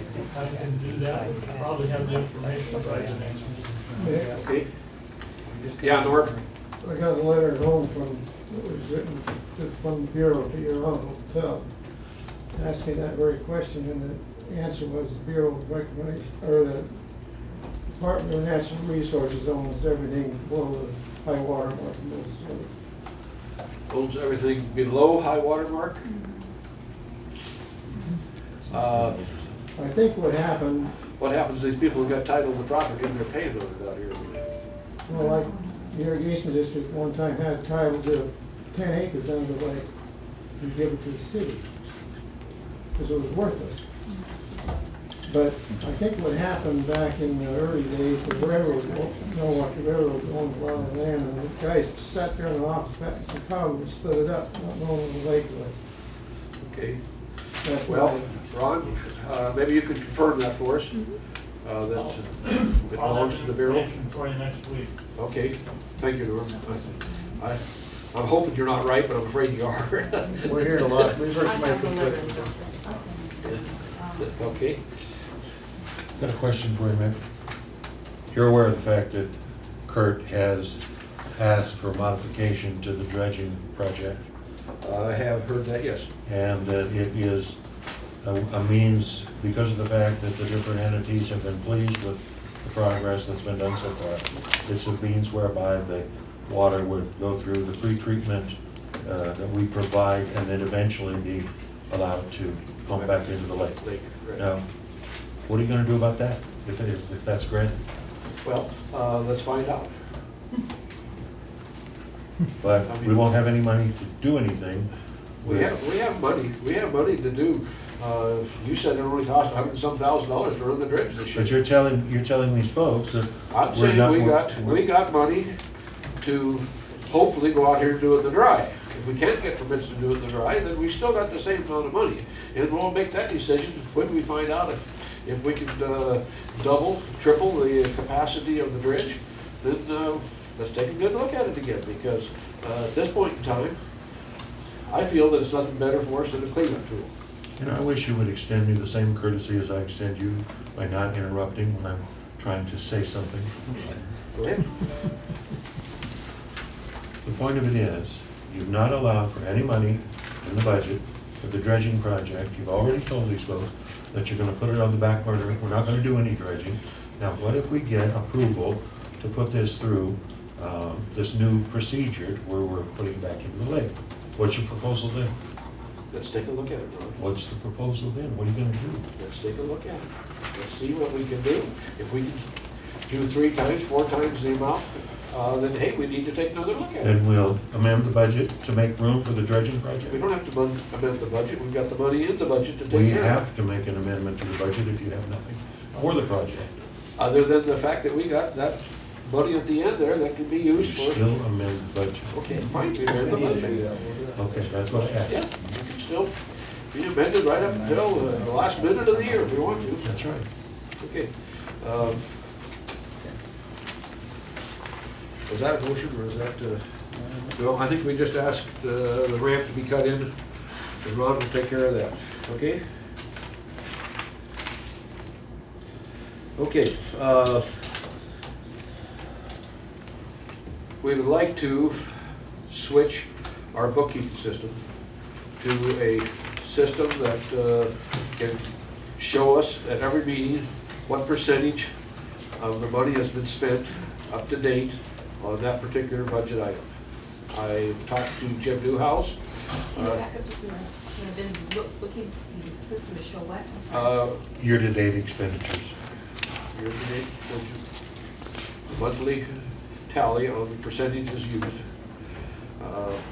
And talked to Jim Newhouse about possibly coming in and helping us establish some kind of a system here that at every meeting we can look at the budgeted items, see how much have we spent, how much of the year has gone by already, and be able to know where we're at more efficiently.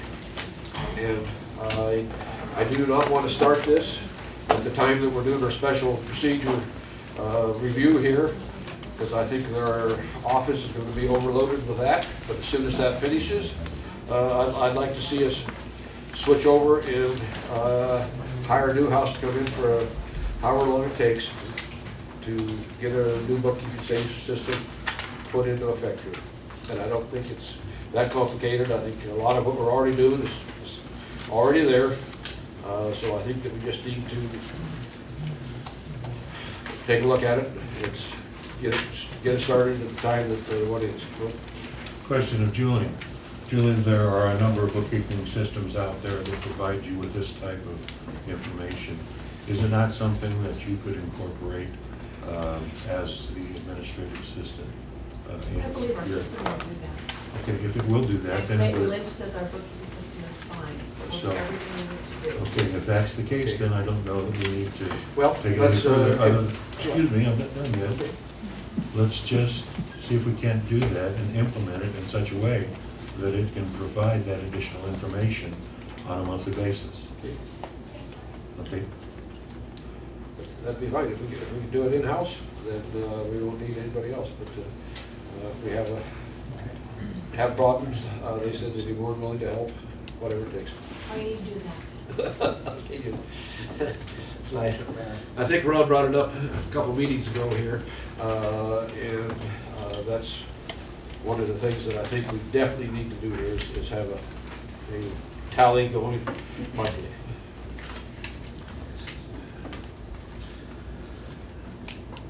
Thing that we've had happening here quite a bit, I feel, is the fact that we have not been taking time at the meeting to sign the checks. I know that one of the board of the directors have came in, gone over the bills and have taken care of it, and got the check signed in that manner. But I feel that all three of us need to look at the bills, and all three of us need to okay it. And starting in our February meeting, I would like to have all the invoices, all the vouchers in front of us, so that when we finish the meeting, that we can go ahead and take the time right then go over, sign them, get them done, and all three of us look at them.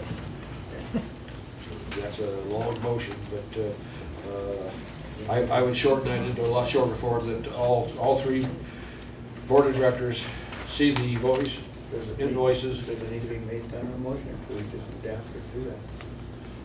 I don't know that it has to be in the form of a motion. Why don't you just ask? Okay. Let's do that. Yeah, let's do it. Where we're doing that from. If that's okay with the board? Certainly, the direction is there. I just hope you understand how much time it's going to take. Well, I Right now, think, right now, we're having to take time to come down and do it. And if we can just get it done in one evening, I think it's safe for all of us. I think our meeting's going to be long. May I ask a question? Are we gonna hold the payment to our vendors up until the following month, the board meeting, when we sign the checks and go No, over everything? we should be able to have them that. Or we're gonna pay interest charges to the state agency? No, you should have most of the invoices in by the, They trickle in all the time. well, the ones that trickle in afterwards are gonna have to wait until So they're. you're giving all of our vendors to Huh? the second. Cutoff date. You're giving all of our vendors till the second Tuesday of every month to have their invoices in, or we don't process them till the following month. I think that, That's the way the other agencies do. yeah, I don't know anybody Yeah, that, they have a cutoff date. write the checks on one day, and that's basically it. I don't think we're gonna have any problems. Somebody may, and if you get it in by the first, then, or a few days afterwards, it should be, yeah, right. You know, I don't have a problem with the cutoff date issue, but you know what? No big business, no business other than a mom and pop grocery store brings this and takes that job away from an employee and brings it to the board of directors to sit over a meeting and do. I think that the way it's been done in the past was more than adequate. It has been signatured by all of the directors when the checks were ready to go out. I don't see a problem with that. And I think that with the new accounting system, putting down expenditures year to date, that's going to cover it well enough. I think it's ridiculous to micromanage this particular aspect of the business. Well, Ron, let me tell you one of the things I found, and I hate to mention anybody's names, especially since they've left here, but I got a tally sheet for expenses paid to Norm Benson, and he was being paid roughly $90 every time he stopped in here and signed checks, other than the meetings. And that's how he managed to end up with somewhere near 8,000 something before the end of the year. Actually,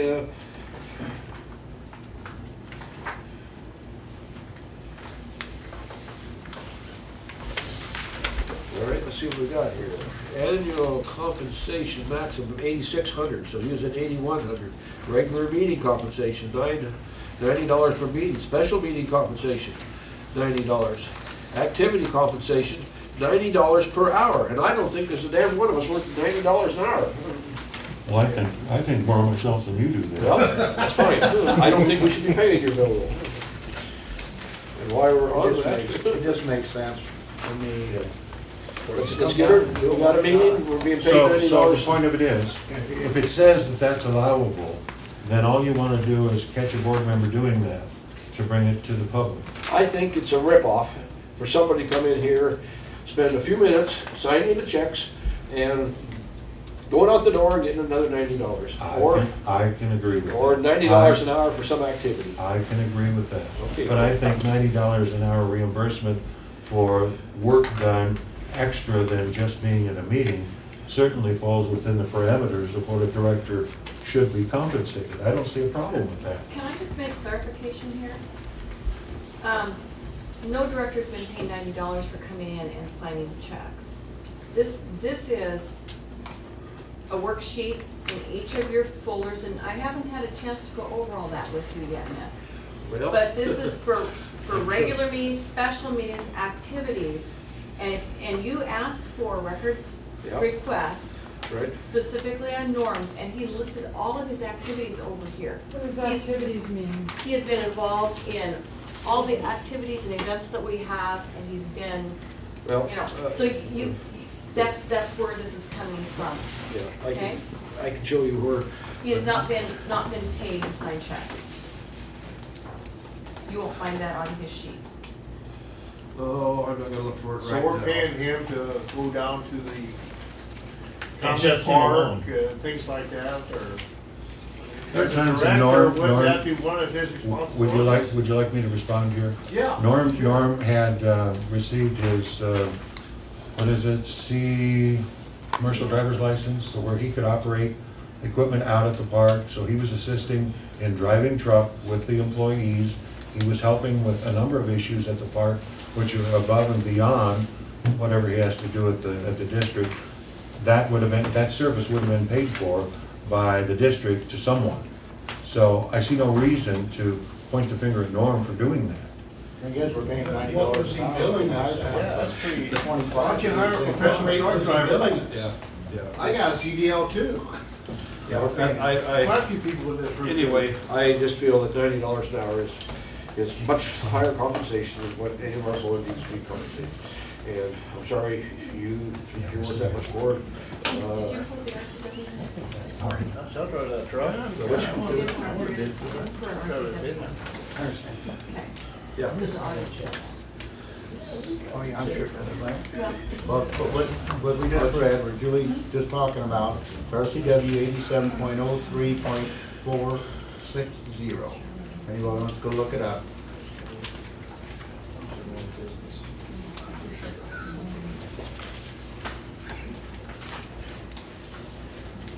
Norm wasn't doing something illegal. No, I didn't say he was, I'm just saying that I just felt that when they stop in here that many times, and I think it's being taken advantage of, nevertheless. Anyway, that's one thing else that I think that we need to talk about while we're on this idea.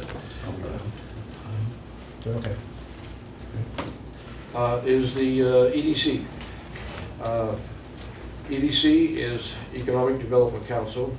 Basically, they are a lobbying to promote people to come into this area, and they're kind of like a chamber of commerce. We belong to them. We joined last year, I think, to the tune of $300, which is very minimal.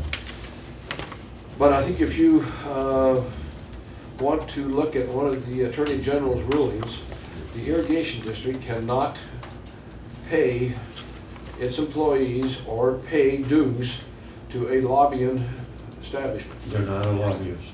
Well, I think they might fit in that category. They're not a lobbyist. I'm president I of the realize EDC it. right now. I And we are realize it. not a lobbying group. What is your, you go out and try and promote people to come to the area, don't That's you? right, that's not lobbying. Well, I've got rulings from the Attorney General here that say anything, whether it be a fairground or whether it be a Bureau Reclamation project, that there's going to be 10% to the legislators or anything like that. You can not only belong to that outfit, you cannot even pay anybody to go to it, and you cannot pay their travel to go to it. And so I'm going to give the information to Chris, and I would like for him to look it over between now and next time with the Attorney General's ruling on it. And at this point in time, I would like to make sure that we do not send any dues to the EDC. How much for the dues again? The 300. How much is this rate per hour? If we're illegal, if it's not legal, we need to find out. I'm not lobbying. It's not a lobby. How much is his rate per hour? Who's right per hour? Oh, You just asked. He's worth every penny of it, I'll tell you that. I don't know. It's what most lawyers get, I'm sure. I felt it's been fair, and I will not get into that at this point in time. And I would like to put this in the form of a motion, that I would like to see a file started on all employees at this point in time. Maybe we already have it. If not, then I would like to see a file started. Just an employee file that if we have a problem, if we have a compliment, if we have anything that needs to be, needs to have an employee file, put it in and we can save it. Do we have one like that, Jimmy? We're required to, so we do. We do have one at this time, Julie? Absolutely. Okay, so all. We're audited by the state for those Yeah, things. okay, so at this point in time, we do have a employee system, okay. Good enough. I wanted to make sure.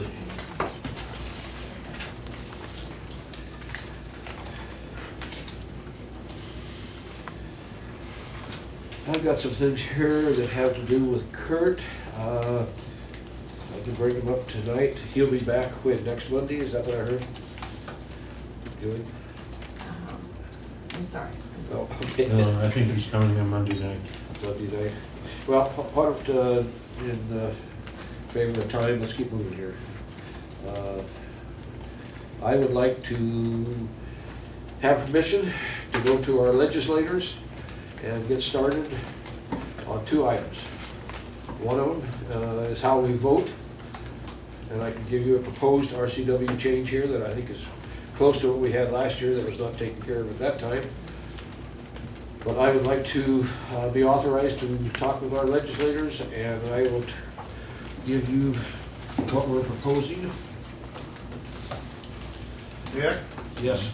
now when you're doing all this, you're not charging us $90 an hour, are you? For these activities?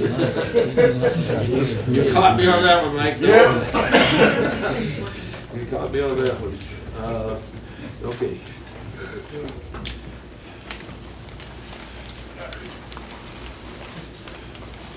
Here again, I did not anticipate the group that we've got here. I don't know if it's that fully. You know, Chris, quick question. Well, you got it. Chris, are we kind of considered a little bit on our own as far as the irrigation district go? Make sure. Are we kind Make sure the lady of gets- different than all other districts? We are the only one of our kind. The only one of our kind. And so if we go to the state, if we ask Nick to go to the state and ask for some regulations for our specific district, will it affect other districts? It depends on what it is and where it's placed. Okay. Because we are subject, obviously, Norm, to I'll try to get you one later. an irrigation rehabilitation Maybe district somebody can- act. maybe somebody And can we're the bring a only one copy. of that sort. So if we. And we're also subject to the general irrigation district act as well. Okay. So it just depends on where you put the statute. Does it go in the act that just applies to us, or does it go in the act that applies to all irrigation districts? And then really, what's the nature of the statute would change as well. Okay. The first one is proposed addition to the RCWs under 8784.041. Now, there is no such thing as a .041. There is a .04 that talks about elections, and that's where I felt that this one would fall in under that category. So that number very likely could change to a different number. This whole thing here will be going before people that write the laws, and you probably won't recognize it when it comes back. I wouldn't doubt that they'll change it so much that, but hopefully the idea is there and they do not deviate too far. I would like to have the authority, and I'll put this in the form of a motion, the authority to go to Olympia if I have to, and in fact, I'm already scheduled there, either on my own or as authority of the irrigation district. I have second motion, because I believe that we've really struggled with our election process the last couple of years. If we can simplify it and make it easier, more easier. I mean, honestly, right now, almost everybody here is voting on statewide or nationally through the mail. Right. And so, if we can get something set up to that, to the state at that level, it's going to save all of us a lot of problems. I think that not only will it save us a lot of headache, a lot of finger pointing and everything else that goes on here, I think it will just make it so much economical, because we got one mailer that'll go out, and that mailer, they'll be sending it back, you know, and so we basically, and we'll be asking that the people pre-register. So if they do not pre-register, we won't be sending it to everybody and their dog out there. We'll be sending it only to the people that are registered and care enough to vote. And so we're saying, get down here, get registered. You will have a vote. Everybody would have one vote. The only exception to that would be the LLCs, the joint ventures. They would have 2 votes. But now that's the way it's written here. So, like I say, this may totally change considerably by the time we give it to our legislators, and that they give it to the people that write the laws, and they get it back with a House bill or a Senate bill. We're trying, at this point in time, to have the House present a bill, and the Senate likewise having the exact same bill, if we can, coming from both directions. It's a short session, and when you got a short session, it's extremely hard to get a bill through, but I think coming from both sides, it'll go a lot faster. We've already talked to some of our legislators, and I am scheduled in there at 1:30 tomorrow to talk to Janaea, and we'll be giving this information to her. So I second it. I want to hit the ground running on this because I know we don't have much time, and maybe I'm jumping the gun a little bit here, but on the other hand, I've made it clear to anybody that I've talked to at this point in time, I was representing myself and not the irrigation district until tomorrow. Call for a vote.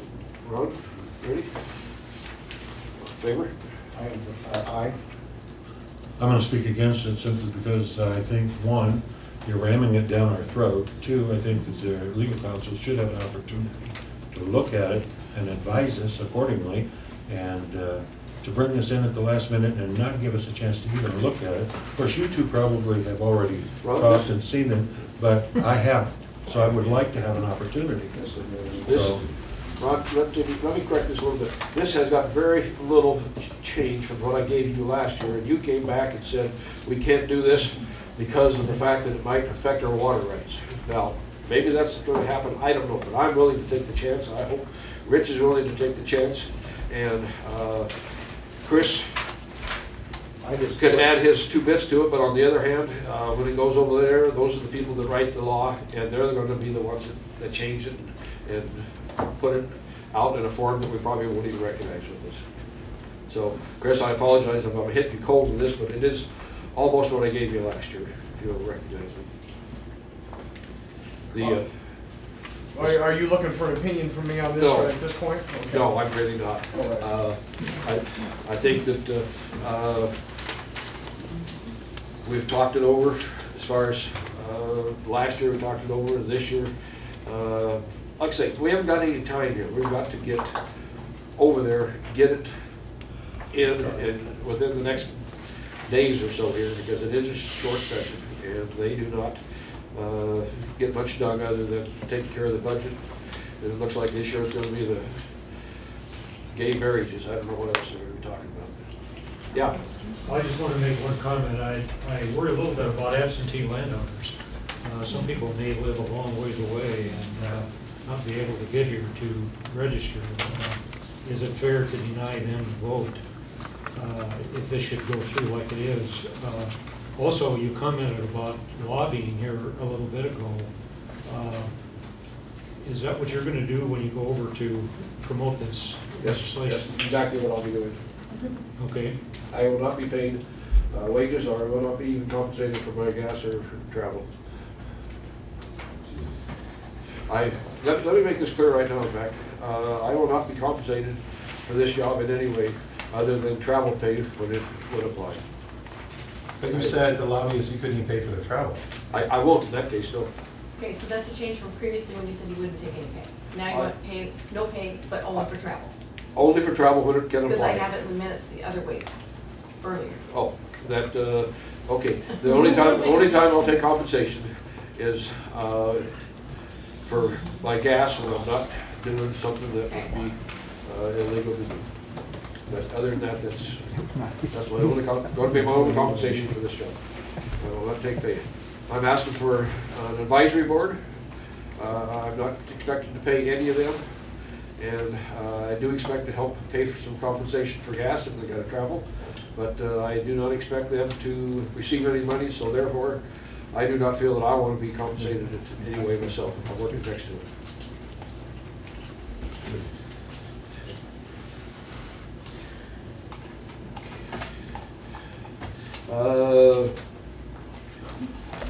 Small works roster. Okay. Julie, can you tell me? Go ahead. If you don't mind, it's been almost 3 hours. Yeah. I'm the only one sitting here working my little fingers to the bone. I need a break. Okay. Is that allowable? This is a good time to do it. Okay. We will take a 5-minute break.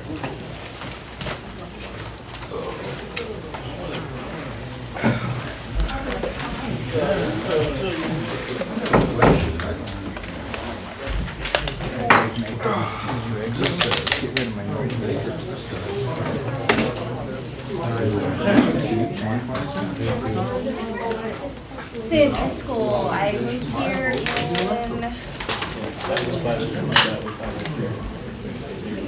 oh my God, you're making me date myself.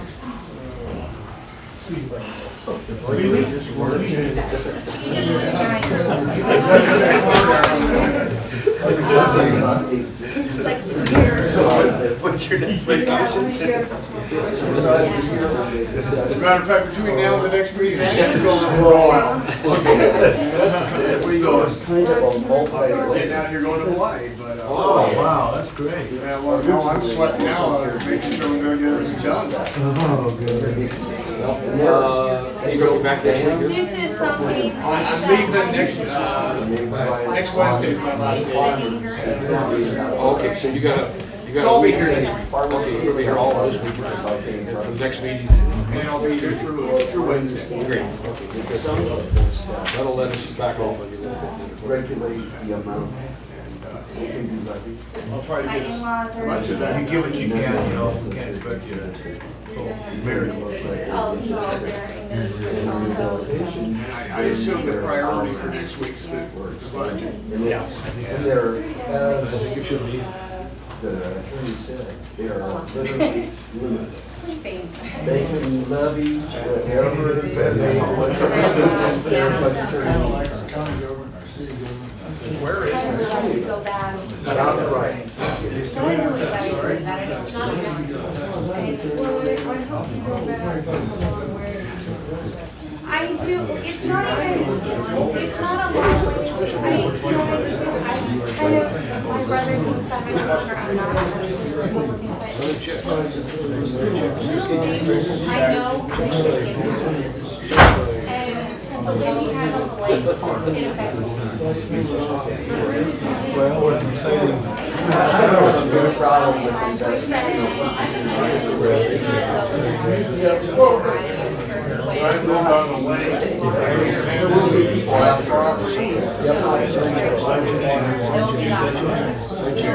lands.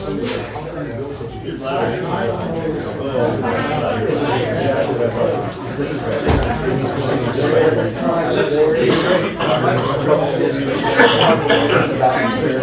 which will be next, and that was. Toby.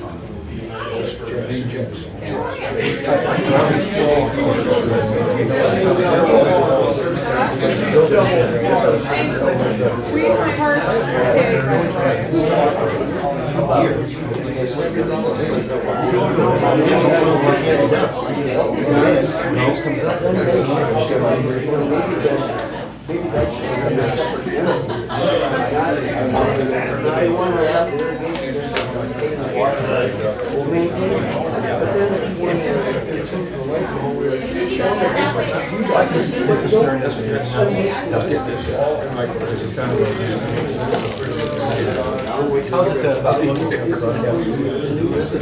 you looking at changing outside the lobby and set up? So I made this assessment. Yeah, I'm not trying to pull both, I am just 16. So you're in half heads and stuff like that. Yeah, but on the high def,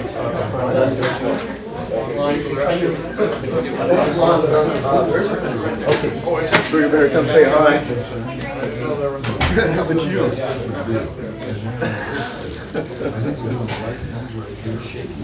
Yeah, yes, you're losing Roma and Laura, two areas. You recognize how trouble It does. Yeah. I've got ran about 2 years now. It feels good to have someone behind me.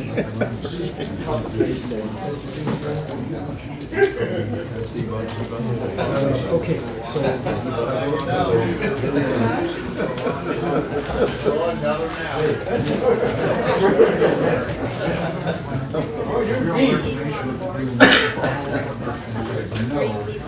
They become wild. Yeah. Become wild. You put a sign up, you bury your water, they're on water hazard, with every boat launch in for you. I'm being honest with you.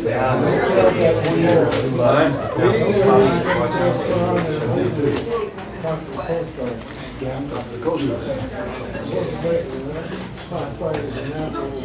You say it is or it isn't? I don't know. Yeah, I don't know. I'm just bringing it up. We went all round.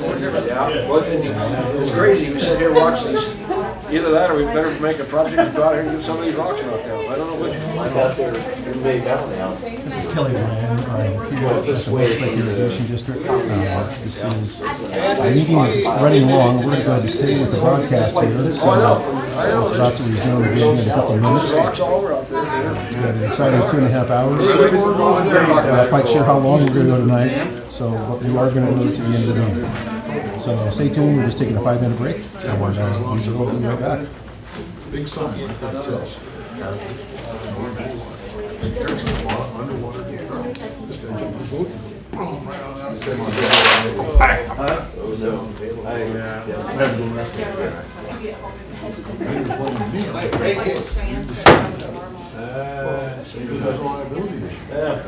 Once you take the responsibility, you're wild.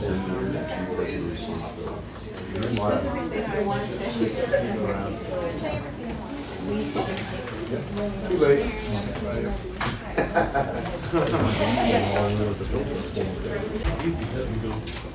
This is the Moses Lake Irrigation District. The meeting is running long. We're going to go ahead and get done.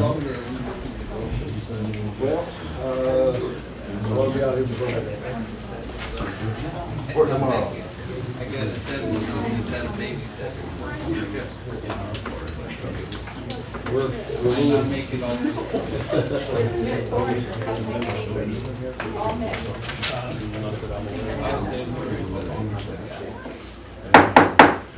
Let me go ahead and call the meeting back to order here. Hopefully everybody's had a chance to make a run for the restroom.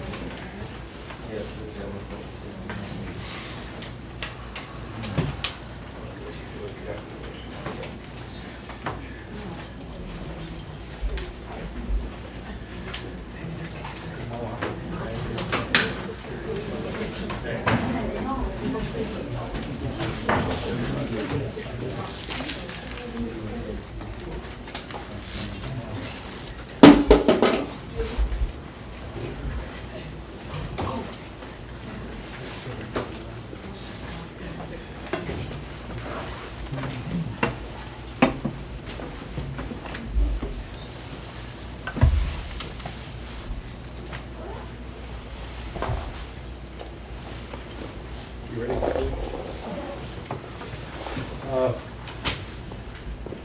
You noticed I brought a couple buoys in here. Main reason I brought these is the fact that I would like to see us try and do something to mark the high rocks out here. Just a minute.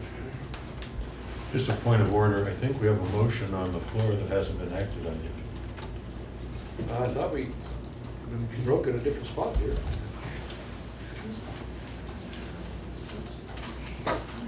Julie, do we have a motion on the floor that was on? To grant you the authority to go to the district, it wasn't voted upon. Wasn't voted upon? No.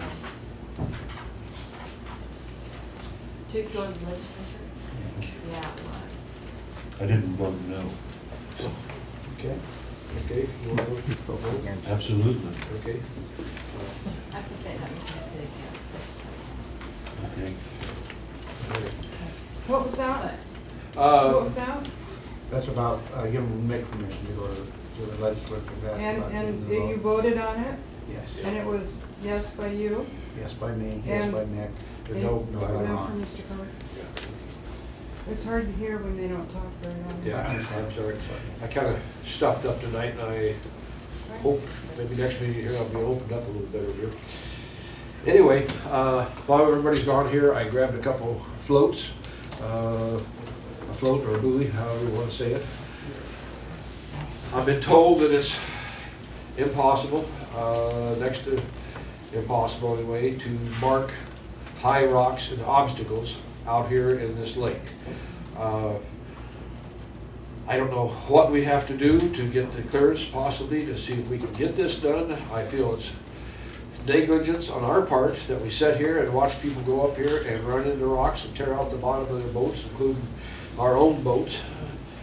But I think if we have to check with the Coast Guard, I don't know if there's somebody out here that can give us permission, but I would like to maybe pursue that, and I don't know exactly, possibly our manager might be somebody that could take and look and see if this is something that could possibly be done. I don't know.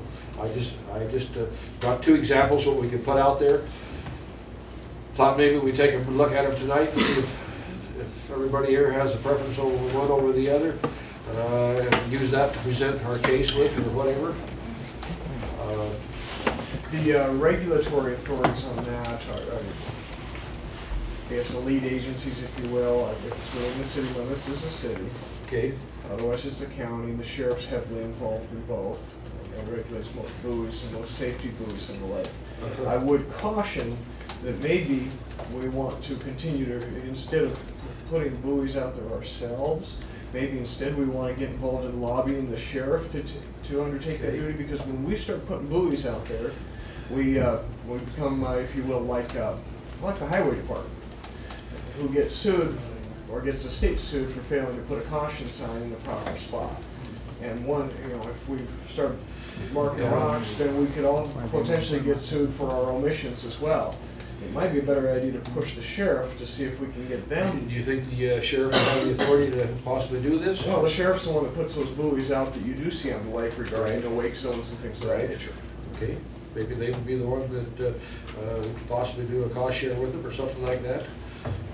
Work on seeing what we can do to, I know they got different buoys that they put up, marked in different ways. Some are for state of the left, state of the right, danger zone, a lot of different things that you can put on a buoy to mark it. But just a second, George. Okay. But I think that we need to pursue it and see if there's something that we can possibly do to start marking these, and whether, like I say, whether it be the manager's job, Chris, I don't know if this be something that you want to do, or maybe the directors here can take that on. I don't know. We've got a lot of. Well, and one other recommendation would be, just because I'm a little bit concerned again about us getting sued because we didn't mark a particular rock, so people assumed, well, there's no buoy there, so I can take a boat there. We might also discuss it with our insurer, who might give some cautions or give us some guidance. Could you look into the possibilities of insurance and the sheriff's? Well, we already have insurance, so I would call our existing insurance to ask them about risk assessment on the issue. Right. But on the other hand, the highway departments, they put up guardrails, and they put up slow signs, and they put up rubber cones to slow you down, and a lot of different things. But because they don't put up a guardrail in some place and you fall off the edge of it, doesn't mean you can go back and sue. So there's 2 ways to look at it here. You do what you can do, and hopefully.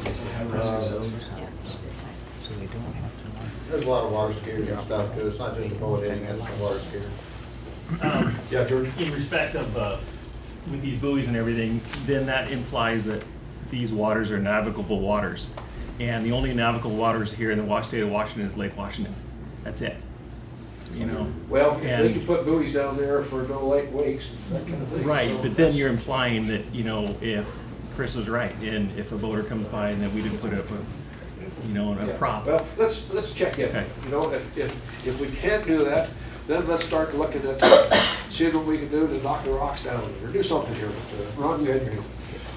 Only going to mention the fact that I inquired about this about a year ago. Oh, yeah. Was told that it was not advisable because of the liability issue. And in fact, the sheriff's department would not buoy the lake for that simple reason alone. Okay. So that's all I can add. Yeah. Do we have any signs around those lakes that say, boat at your own risk? There are underwater obstructions. I know they're down at the potholes, and I did boat patrol. I used to watch a guy go right out there. I don't know if I hit them all the time. got Yeah, there's one boat launch. There should be one at every boat launch. Well, they're. What is our boat launch thing doing? I don't know. Yeah. The public launch here at State Park or so says boat at your own risk. Oh yeah, I think that's pretty much the case at any lake you go to, But Moses Lake is a shallow lake, and it's got a lot of rocks out there, and they are extremely hard on boats. And I think nobody here is going to disagree with that part of it. And a simple little marker out there might just save somebody from wiping out the whole end of it. possibly sinking their boat. Some water skier coming up and crashing into a rock and you know what else. But anyway, Chris, if you wouldn't mind checking in on the insurance part of it. I will. Okay? Yeah. Another idea that you might consider if the buoys don't work out is when the water's low, is have a map designed kind of the low areas. And people could get a map, and I know, but the buoy thing might not work, but at least Yeah. they can have a map of the lower areas. If people can remember where they're, people can remember where they're at. Well, I have a map for my boat. Do you? Yeah, that's what I did. I went around and looked, Okay. and I put a map for my boat, and I just don't go where you're not supposed to go. Yeah, well, that might be one of the things that we have to look at. Google Maps in wintertime, There's a Google map Maps in in summertime. existence of low areas. There is a bathymetry map, and that's what he's talking about. Okay, thank you. A&H printers. Thank you. Okay, moving on. I would like permission, this is the form of a motion, to go to Grant County Fire District 5. And they have a twin-engine boat there that's putting out about 200 horsepower on each engine, diesel engines. And they bought the boat. They have very little use for it themselves.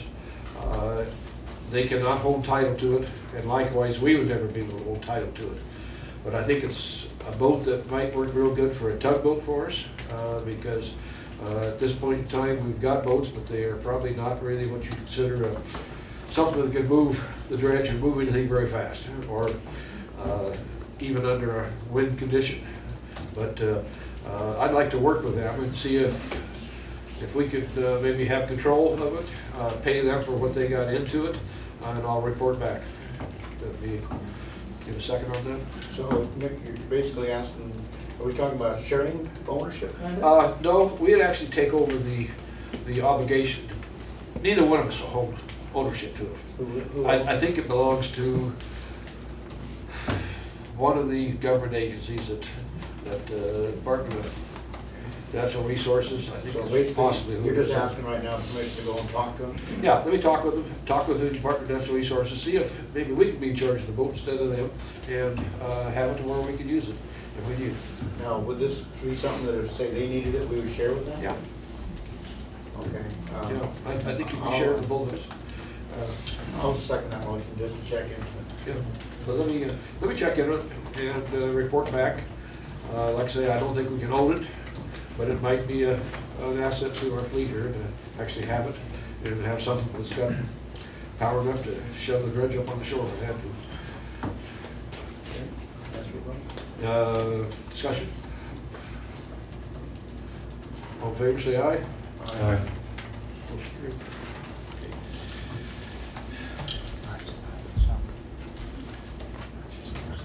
We were talking about our insurance. I would like to possibly go out for bid. I don't know when it comes up.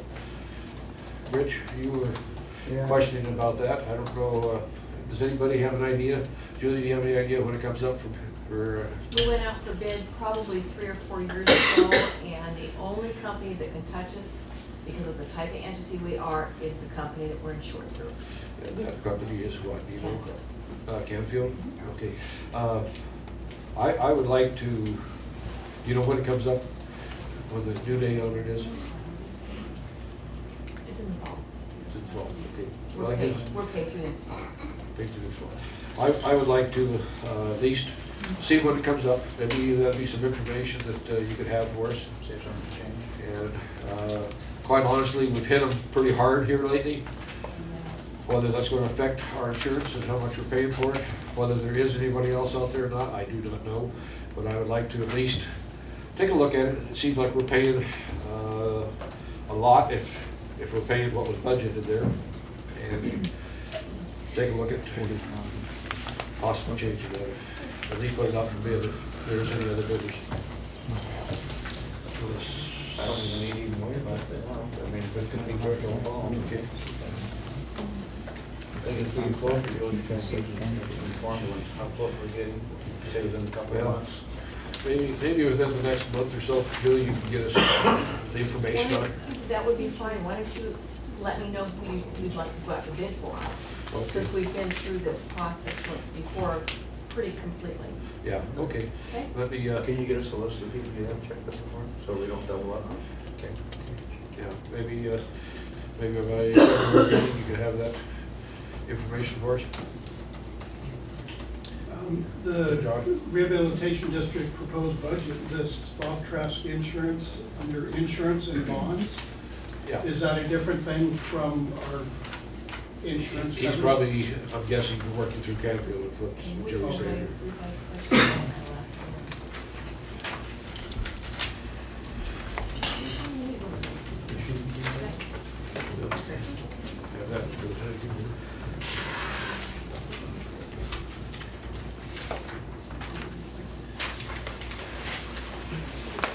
My hope is that if we're not dredging and we're not starting on anything till, let me have that back here. If I can get you another one if I have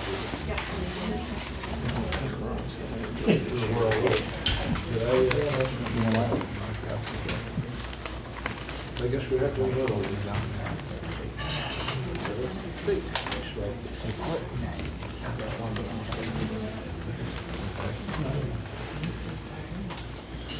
Okay. Insurance, I'll wait until Chris gets back here for this next one here.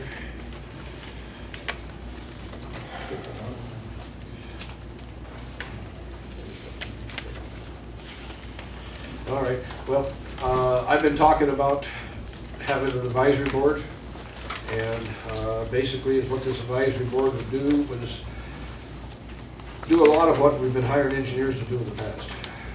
And I think that we've got some very qualified people that are in our area here. I feel just as qualified as what we've been hiring at 200 or more an hour for engineering. And everyone I've talked to so far is willing to work for nothing.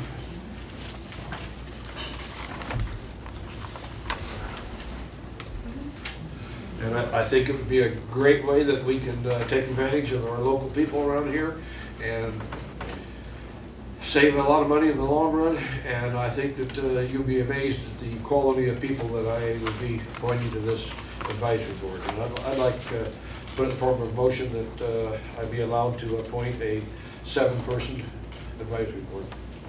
I'm gonna go for the motion. I'll second that. Discussion, Rob? Yeah, are you aware of the fact that we already have 2 advisory boards? We have one that's in existence that was developed at the end of last year. That is the General Manager's Advisory Committee. And we have one that has not gotten off the ground yet, but it's Resolution 2010-021, and it establishes a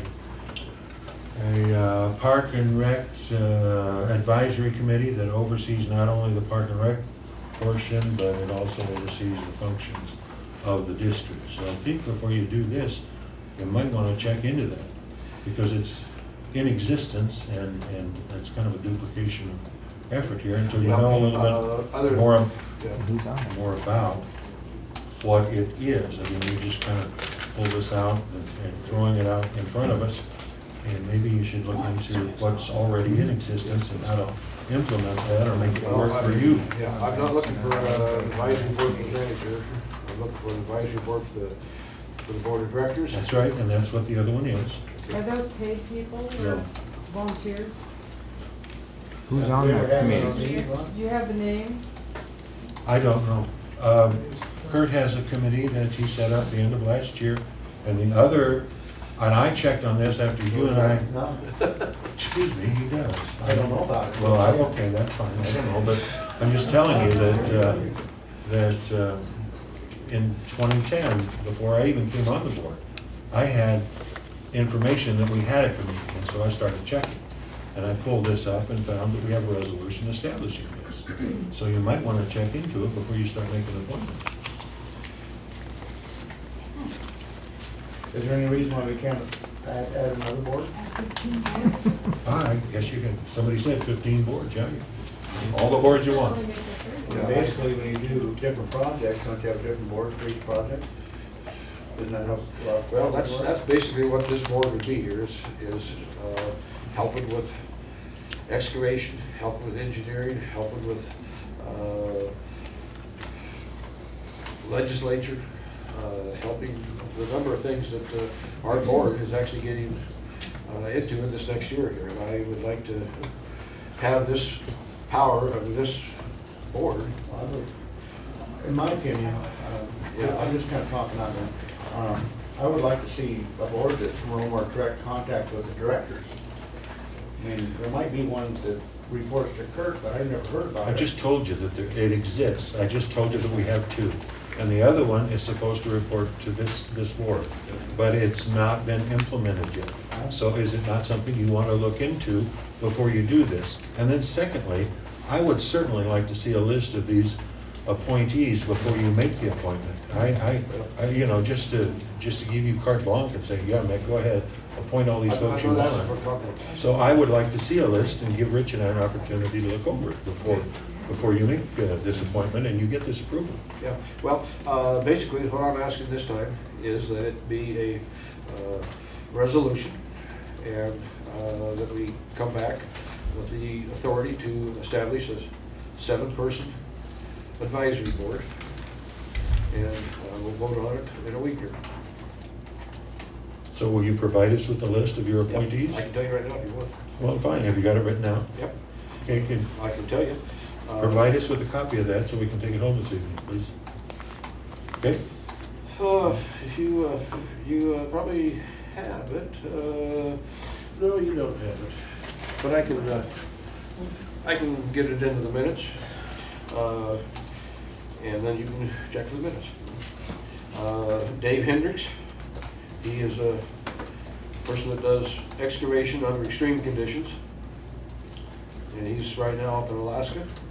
And he's one person I judge his opinion very highly. Does he live here? He lives here most of the time. He is out part of the time, but he's here most of the time. He's a graduate of Most Lake High School. Harold Hochstetter is my legislative and my historian.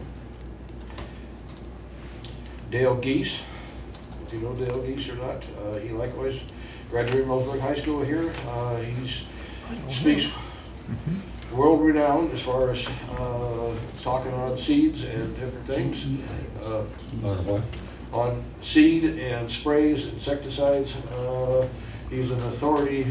He's covered like 17 countries, I think, talking about sprays, seeds, and that kind of thing here.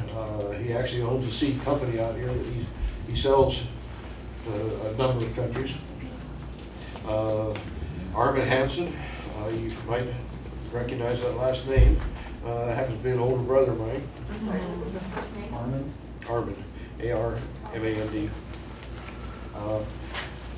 Armand spent his whole life doing excavation. He's been into highways, dams, anything you can imagine. His last number of years here has been open pit mining, and he's probably worked in over a half dozen different states doing open pit mining with, extreme large vehicles, and he's been doing that for the last close to 20 years. Ron Baker, mentioned that Ron would be one of them that I would like to have on the committee. Ron is a civil engineer and knows this area probably as well as anybody. I think he'd be a real asset to us, be able to go out here and give us information on who owns what, and give us maps, give us a lot of different things there. Dan Roseberg, he's the past member of, I think they call it HUD, which is 3 different irrigation districts put together for the Clean Lakes project back 15 years ago, whenever the Clean Lakes project was in force. He was actually in charge of that, and he is somebody that I respect very highly. He farms about 1,100 acres out here, and he's very knowledgeable on plants and having kind of a history of what's happening here at the irrigation district. The last person, I'm not going to say because I haven't had a chance to talk to him yet, but if I can get him, he'd be another one that I feel highly qualified. In what area? He would be in the area of knowing how to design work. He's done work on this San Francisco rivers. He's got a lot of respect as far as the with fish and wildlife goes, the fish and game. He is somebody's name that everybody out there has had anything to do with dredging, doing any kind of projects out here. As far as our state agencies goes, we recognize. Give a second. So you got 4 people that are construction, heavy equipment, dredging people. 1 that's a legislator, 1 that can get us some information on who owns what, and I can't remember the last. Well, we got a couple of them here that I feel is water quality. And keeping track of what's going on with the lake here. Okay. And I think that that's. Is that something we should probably table for the next meeting? Yeah, well, I'm asking a resolution to be put together to make it, we have the authority to form this. So we'll be voting on getting a resolution started. I'll second the motion. You want to restate it? Julie, you need to restate it as far as being a motion form that it be a resolution presented next week. Creating a 7-person board, advisory board. Well, basically, I'm asking it to be a resolution to come back with the authority to establish a 7% advisory vote of advisory, and we will vote on it in a week. Yeah, It's there. Further discussion? Yes. I'm curious, if you form this group, what will be the form that they'll report to you? And in that structure, will there be an opportunity for anyone that might be interested in listening to what they have to say to you to be, you know, You bet. will it be done during your regularly scheduled meetings, or, you know, how? My feeling is when we go to the different areas here, trying to get our permits moved or changed, that this advisory board would be with us at that point in time, to be able to answer any question as far as the different way of doing it. Rather than having engineers hired to come in, quite honestly, the engineer that I seen making the presentation last time, I was totally embarrassed by him.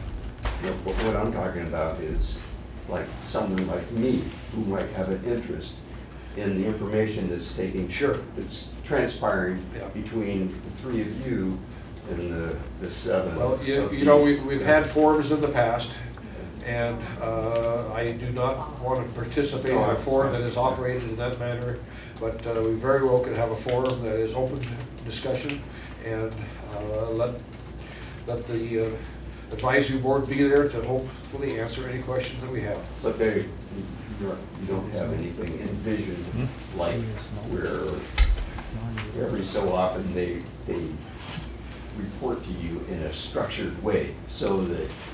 No, I think they're all kind of unique in where we'll be using them. And so when we're doing excavation, then we'll be probably working with 2 of the main people there that have to do with the excavation. We'll probably be, when we got to the Clean Lakes project and worrying about pesticides, insecticides, and all that stuff we're dumping into the lake. I'll guarantee you that Dale Geese a little. Oh no, I have no problem with what you're trying to accomplish. Yeah, yeah. No, I'm using these guys.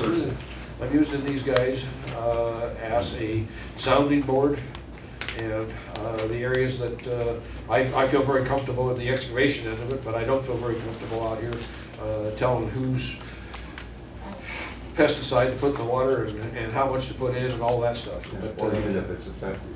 Whether it's effective or not, whether we've got our money's worth or whether there's other ways that can be done, I respect some of these people's opinion. Thank you. Keep rolling on. Okay.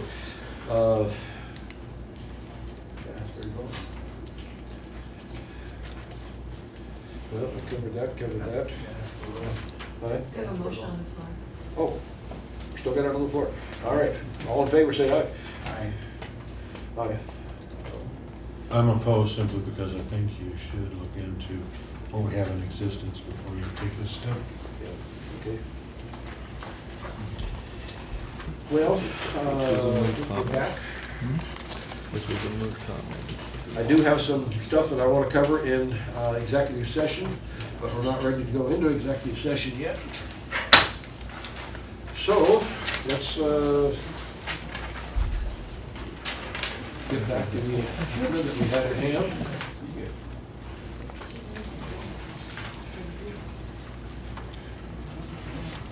We'll get through them.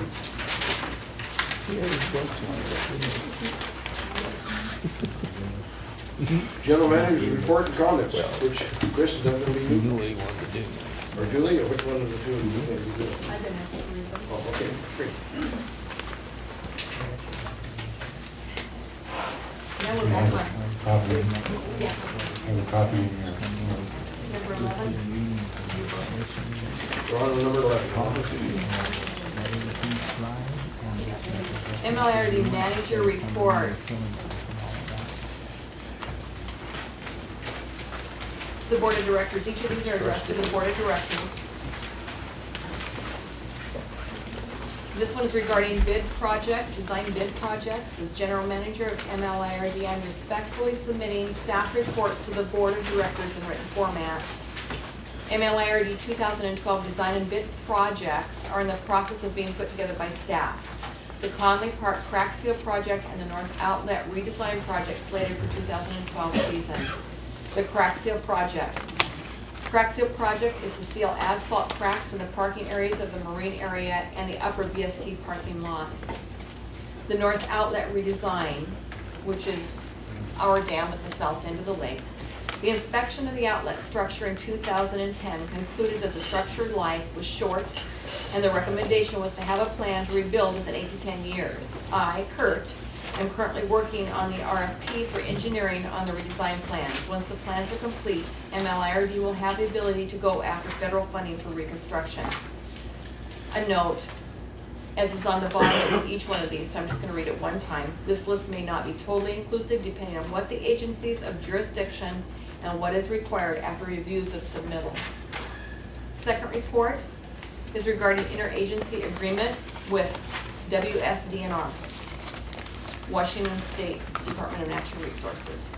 As general manager of MLIRD, I am respectfully submitting staff reports to the board of directors in written format. The interlocal agreement with DNR is to work collaboratively to eradicate designed aquatic invasive and noxious weeds within the confines of Grant County as required by state law.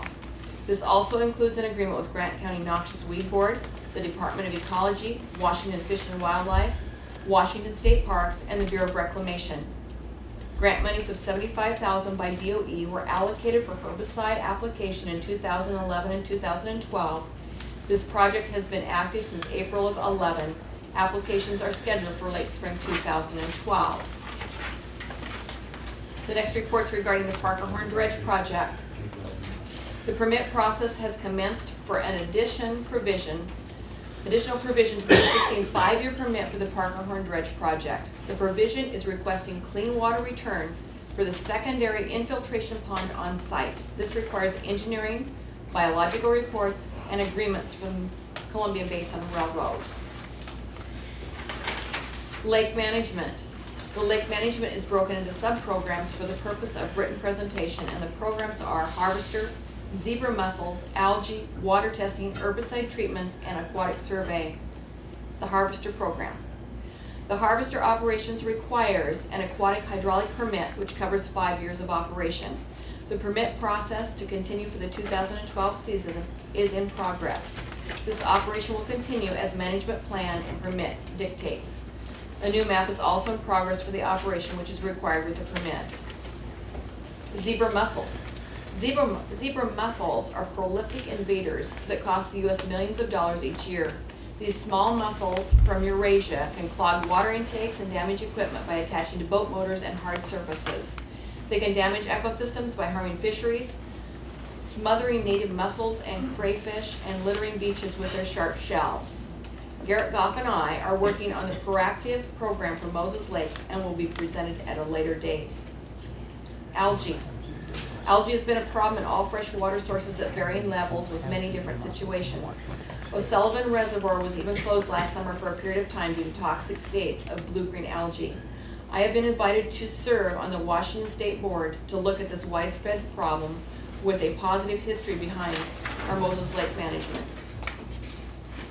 The lake and shoreline signage. Current signage is outdated and not in compliance with current laws and aquatic notifications. Staff has been working on a redesign and will provide a presentation at a later date. Our water testing program.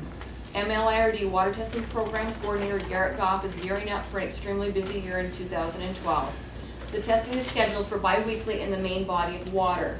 There are 3 known events in the lake requiring the bacteria testing by the state throughout the summer. Garrett is also working on incorporating the MLIRD website for current testing information. Testing water turbidity for the Parker Horn is subject to compliance with the aquatic work permits. The aquatic herbicide treatment. 2012 treatment for Eurasian water milfoil is scheduled for June. Aquatic survey. 2012 aquatic survey is scheduled for August of 2012. And then we have the asset maintenance reports for our north outlet structure. The property's repairs and maintenance to be completed by staff are as follows, and of course this was under the other budget.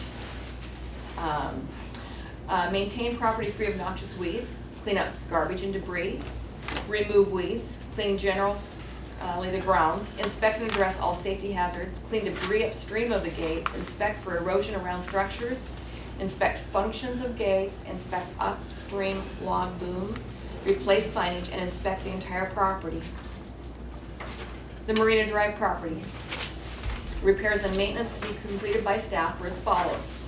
Maintain property free of noxious weeds, clean up garbage and debris, remove weeds, general cleaning of the grounds, inspect and address all safety hazards, clear the debris from sidewalks, and replace the crushing surfacing top course, the CSTC, that's contaminated with sediment or less than 2-inch depth in traveled ways as per the certified erosion and sediment control requirements. Maintaining compliance with all applicable federal, state, and local statutes, ordinances, or regulations for track out contamination. The Pelican Horn fish gates. To be completed by staff as per interlocal agreements with the Department of Ecology and Washington State Fish and Wildlife to maintain the facilities are as follows. Inspect the retaining wall, clean the railroad track debris, clean up garbage and debris, remove weeds, do a general grounds cleanup, inspect and address all safety hazards, and install the gates. Parker Horn Pump Station. Repairs and maintenance to be completed by staff per interlocal agreements with the Department of Ecology and the City of Moses Lake. To maintain the facilities are as follows. Inspect the motor and the pump, clean the railroad track debris, garbage and debris, remove weeds, touch up paint on safety rails, a general cleaning of the grounds, inspect and address all safety hazards, install new belt drives, install new drive belts, inspect the air screening, install telemetry, which is a requirement by our insurance company now, and that's going to be an expensive deal that we have to install because of the loss last year. Inspect boat bumpers on the dock for hazards, the air lines to the screens, and safety lighting.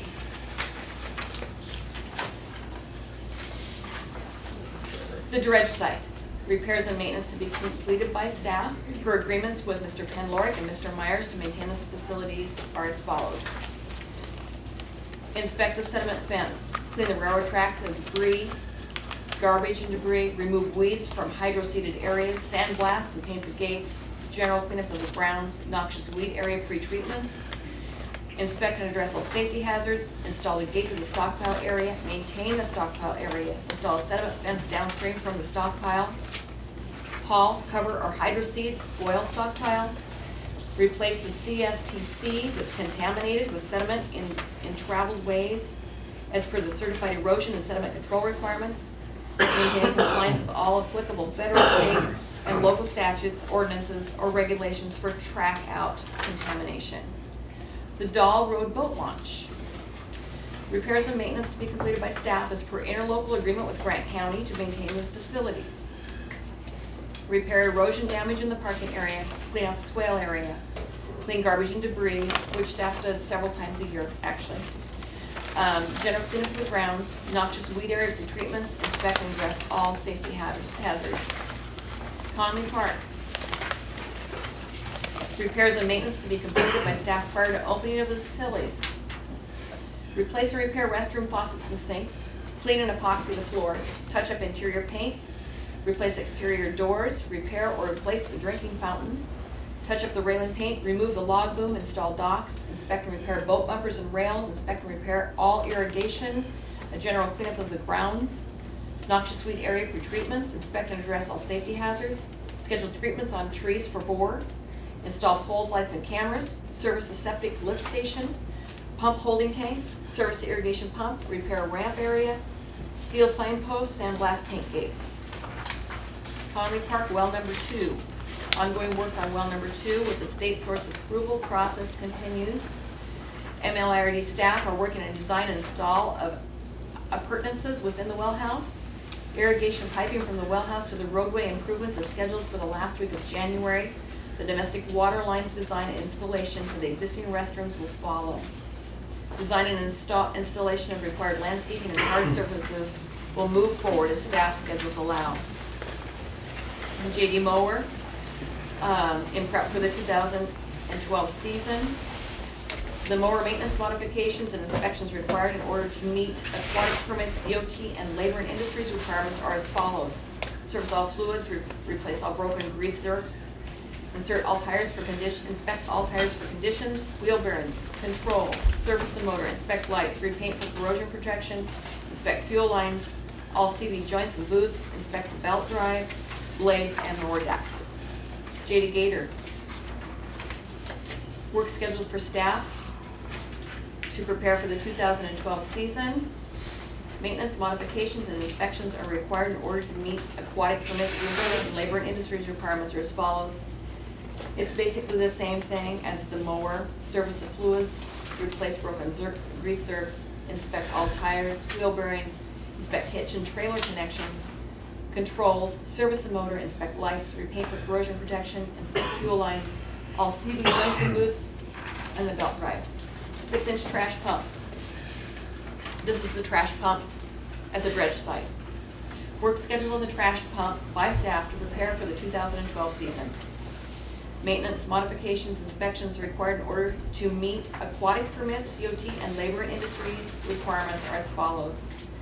Service all fluids, replace all broken grease zerks, inspect tires for conditions, all hydraulic lines, fittings, seals, and reservoirs, wheel bearings, the hitch and trailer connections inspection, inspect the lift jacks, the controls, service the motor, inspect the lights, install all weather storage box and boom, repaint for corrosion protection, and inspect the lines. The Oquaco workboat and trailer. Scheduled to prepare for the 2012 season. Maintenance, modifications, inspections required in order to meet aquatic permits, DOT, and labor and industry requirements are as follows. All fluids, broken grease zerks, tires, hydraulic lines, fittings, seals, rams, and reservoirs, wheel bearings, hitch and trailer connections, the hull, motor locks, lift jacks, emergency response supplies, inspect the controls, service the motors, the lights and horn, repair the safety railing, repair the winch base, and recoat the deck for safety. The chief boat and trailer. Work scheduled to be done on the boat in preparation for the 2012 season. Maintenance, modifications, inspections to meet aquatic permits, DOT, and labor and industries requirements are as follows. Basically, they're pretty much the same as the previous one. The only addition that I see right here off the bat is repair the fuel tank air relief vent. Dump trailers to prepare for the 2012 season. These also, we need to work on the conveyor maintenance, modifications, and inspections. These are required for meeting aquatic permits, DOT, labor and industry requirements. They're basically all the same with the addition of all pins and bushings, the bed liner, the gates and locks, and the lift jacks. Aquatic vegetation, pier conveyor in preparation for the 2012 season. Again, it's conveyor maintenance modifications and inspections that are required for aquatic permits and L&I. Service all fluids and filters, replace all broken grease zerks, inspect tires for conditions, hydraulic lines, fitting seals, motors and reservoirs, wheel bearings, hitch and trailer connections, inspect float tank, conveyor chain and paddles, all pins, bushings, and drive chains, and repaint for corrosion protection. 5 vehicles owned by MLIRD in preparation for the season. We're also required to do this for meeting all the permits, DOT and L&I. Mostly the same. Here's an addition: drive lines, U-joints, suspension and steering components, brakes, wheel bearings, pre-trip inspections items. Okay, the 2001 Peterbilt dump truck and putt. And this is all required as well for the same reasons.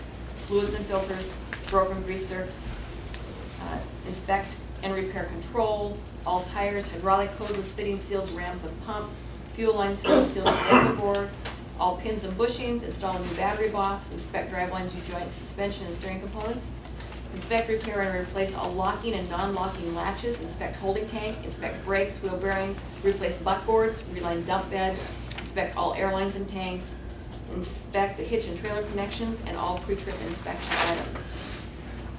The 1986 Peterbilt tractor, same reasons to do all these things. And the list is every bit as long as the one I just read on the other Peterbilt. The 2006 Freightliner water truck in preparation for the 2012 season for the same reason: aquatic permits, DOT, L&I. An addition here might be inspect, repair, and or replace all locking and non-locking latches, holding tank, brakes, wheel bearings. In other words, full inspection again. The CS 423E roller, for the same reason: all tires for conditions and actual footprints for shoreline load bearing limitations. The controls, broken grease zerks, fluids and filters, hydraulic hoses, fitting seals, rams, pumps, motors, and reservoirs.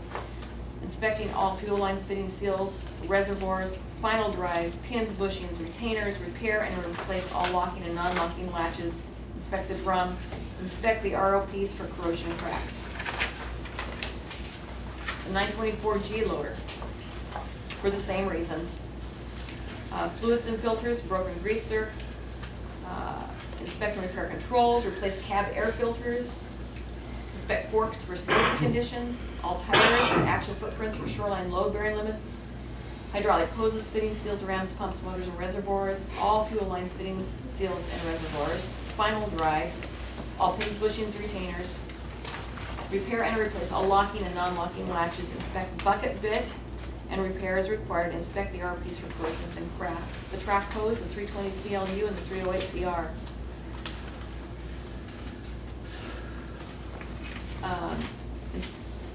Still fluids, filters, grease zerks, controls, air cap filters, all rollers and track guides, all tracks for conditions and actual footprints for shoreline load bearing limits, inspect hydraulics, all the hydraulics, hoses, fitting seals, rams, pumps, motors, reservoirs, fuel lines, fitting seals, reservoirs, final drives, pins, bushings, retainers, inspect, repair, and replace all locking and non-locking latches. The Maruka trucks that we have, which are the tracked vehicles that are dump trucks also. We go down basically the same list with the exception of inspect and repair control arms, replace buckboards, inspect and replace pivot shafts, rollers, and bearings, inspect all tracks for conditions and actual footprints for shoreline load bearing limits, the hydraulics, all the fuel lines, the final drives, and the ROPs for corrosions and cracks. The D5 dozer, all the service, same services need to be performed. Inspect all rollers and track guides. I'm just seeing if there's anything new on here. Inspect the blade bit and repair as required. Both lists is as long as the other ones. The fountain. That's the fountain that floats by Alder. Remove and rebuild the lower cage structure, remove and replace the safety railing, repaint for corrosion protection, replace safety signage, and inspect all electrical components, wiring connections, and enclosures. The harvest and prep for the season. Harvesters, I should say. Removal and recoat liner on the paddle wheels, remove and replace header frames, repaint for corrosion protection, remove and replace sickle bars and cutter blades, adjust chain tensions, and replace links as needed, service all fluids and filters, replace keyways on paddle wheels, adjust timing on paddle wheels, inspect all hydraulic hoses, fittings, seals, pump, and reservoirs, all fuel lines, fittings, seals, and reservoirs. The 370 Ellicott dredge update and prep for the season that were permitted to begin dredging in March. The work on dredge maintenance, modification, and inspections required to meet aquatic permits and L&I requirements as follows. Removal and rebuild of the 12-inch suction pump. Removal and rebuild of the service water pump. Reline the header to the pump piping. Modify the cleanout. Install locking system on chamber hatches. Redesign and install new slides for the spud operations. Install new cables on spud winches. Replace all hydraulic steel lines and fittings. Rebuild the swing winches, port and starboard sides. Install new bilge pumps in all chambers. That's also an insurance issue as well as the locks on the hatches now, after what happened in September. Perform all metal thickness testing and replace required metal hose for DOE requirements. Design and build new rock guard for the header. Replace bushings on the ladder. Install cut-ins on pump house for access to picking eyes. Touch up all paint for corrosion protection. Install new anoids. I don't know. That's a new word for me. Repair safety railing. Inspect all hydraulic hoses, fittings, seals, pump, and reservoirs. All fuel lines, fittings, seals, and reservoirs. Staff is also working on the acquisition of a permanent trailer for the Ellicott 370 dredge. Are there any in the audience that would like a copy of the report? We have several here. Raise your hand, and Chris, would you see those that want a copy? This would, Joe, I don't know if you can answer this, just our general maintenance like we normally do, right? And it sounds like. It's required every year for L&I and Right. DOT. And Our general stuff we always do, but just to give us a list. no, we've always done it. Does Julie, or do you want to take the next item while you're here? Thank you. Anybody else? The next item on the prepared agenda. Yeah, that's number 12 here. Okay.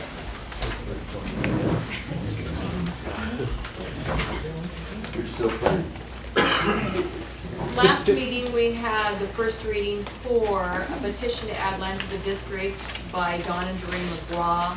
There's 4 parcels, and so this would be the second reading of that, and it is a vote. I make the motion, we accept it. We're trying to get as many people in our district as we can. I think we have to do it. Second. Go for the vote. Any discussion? All in favor, say aye. Aye. Aye. All please.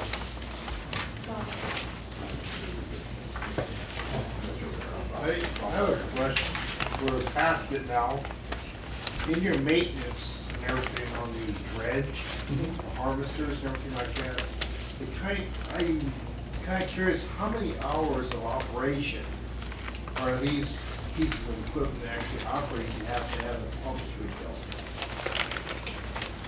Well, I can tell you how bad the pump was, Mike. It was definitely needed rebuild. On the dredge. And I don't know what shape it was in when we bought it, but it was way beyond its wear surfaces, way beyond any running capacity it should have been. So in other words, we bought a used dredge that wasn't really looked at. Well, to be fair, Mike, it's pretty hard to look outside of a pump unless you tear it out. The dirt. And yeah, we knew it was used when we bought it. And it is needed a lot of maintenance since it. And this pump obviously was in bad shape when we bought it, because we wouldn't have had any chance of wearing it that bad in this short period of time. It is going to need probably close to $25,000 worth of work done to that pump to get it back up in good shape. Just, Yeah. just one quick question. In your budget, I'm just looking through, so what you just read through, is that what was budgeted for $58,000 to repair all of those things? You just kind of went through, which was a huge list. Well, I'm not sure how much of that's coming over from the last year's budget, because they had a lot of this already anticipated coming out of last year, so But I this is- gotta find out how much carryover we've got, I don't know. But, okay, understood. So it may be more, actually, what was budgeted for. But in your budget, you've got $9,500 then to do all of that work?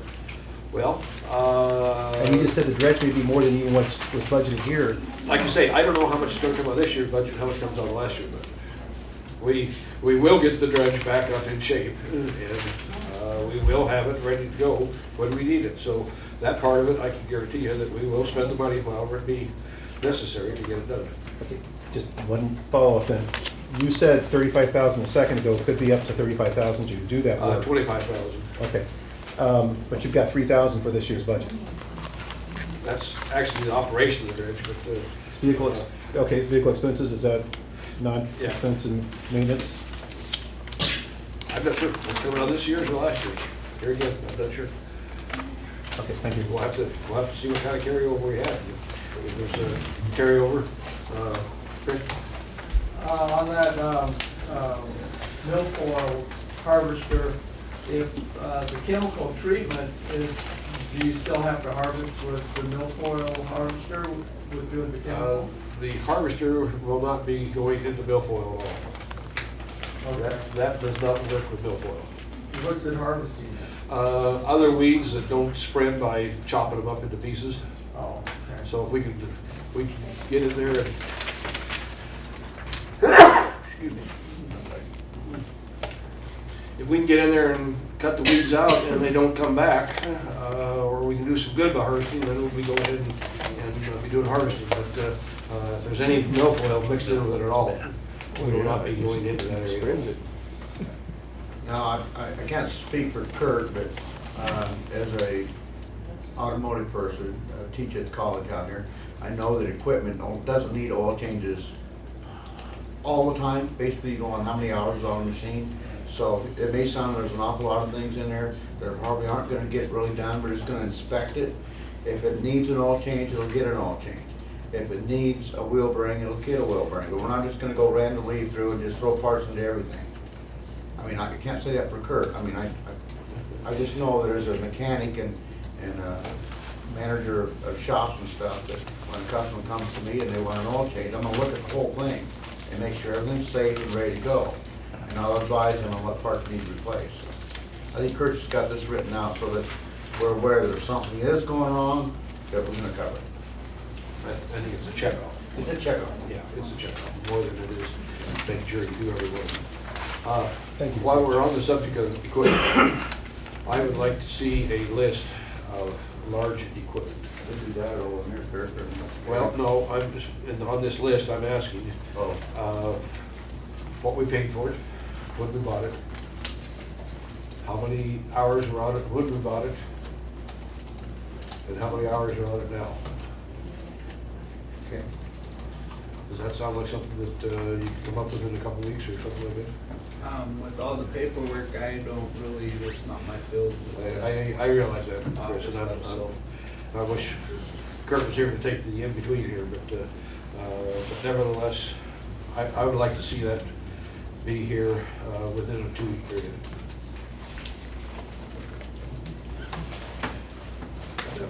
That'd be all the major, larger size piece of equipment. I'm not worried about the lawnmower, I'm not worried about small things that don't have hour meters on them, but when you get up to a piece of equipment that's probably over $10,000, use that as a guideline.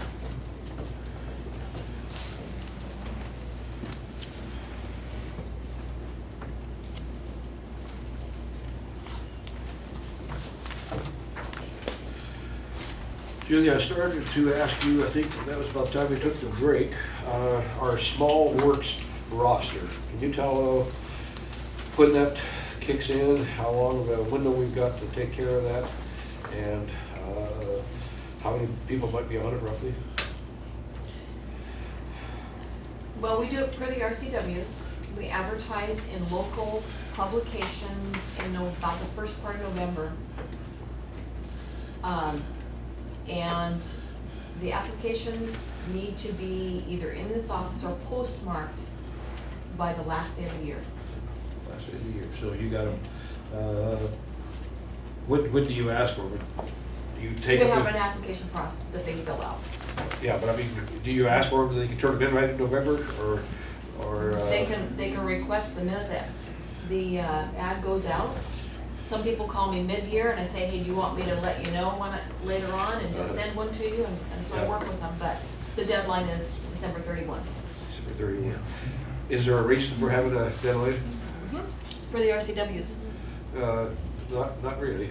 The RCW say that you can accept it any time of the year. Okay, I guess that's a Chris research project then. Because personally, I'd like to see as many contractors that qualify to be on the list and not exclude any of them because they didn't happen to get here before January 1st, especially when we're closed most of December. I mean, right after the election, it's hard to find much going on here, and especially anybody who knows much about the small works roster. Chris, do you want to look into that? I can give you the RCW here. I'm generally familiar with the small works roster. My understanding is it's each municipality is given the discretion to set a policy on how and when it will accept additions to the small works roster.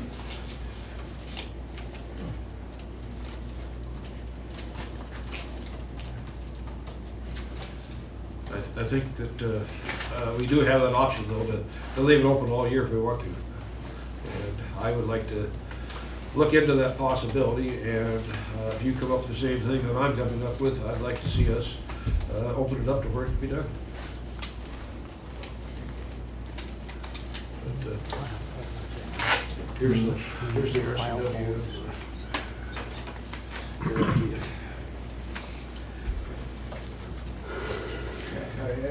As I thought, it's a policy decision internally for the district. Okay. Well, I'd like to, if there's no objections, as far as RCWs go, and it's strictly a policy, I'd like to move that we open it up and have it open all year long. Okay, so you're saying by opening it up, it's gonna give us more access to vendors? I think it'll give us a lot more access to vendors.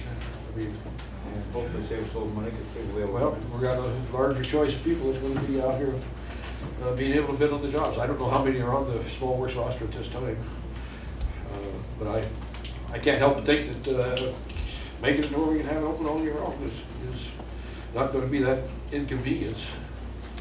And I know that at the end of the year it is real hard to get into this office and get much accomplished. What are your thoughts, Ron? I don't see a problem. All right, discussion? All those in favor say aye.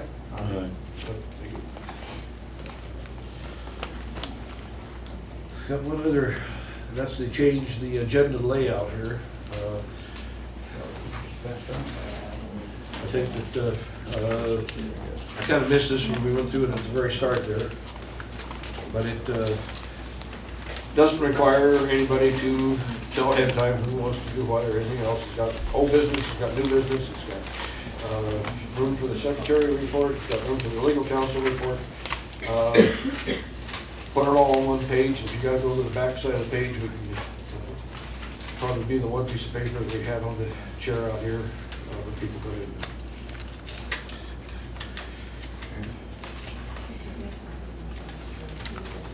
I would use that just as instructions if I could, and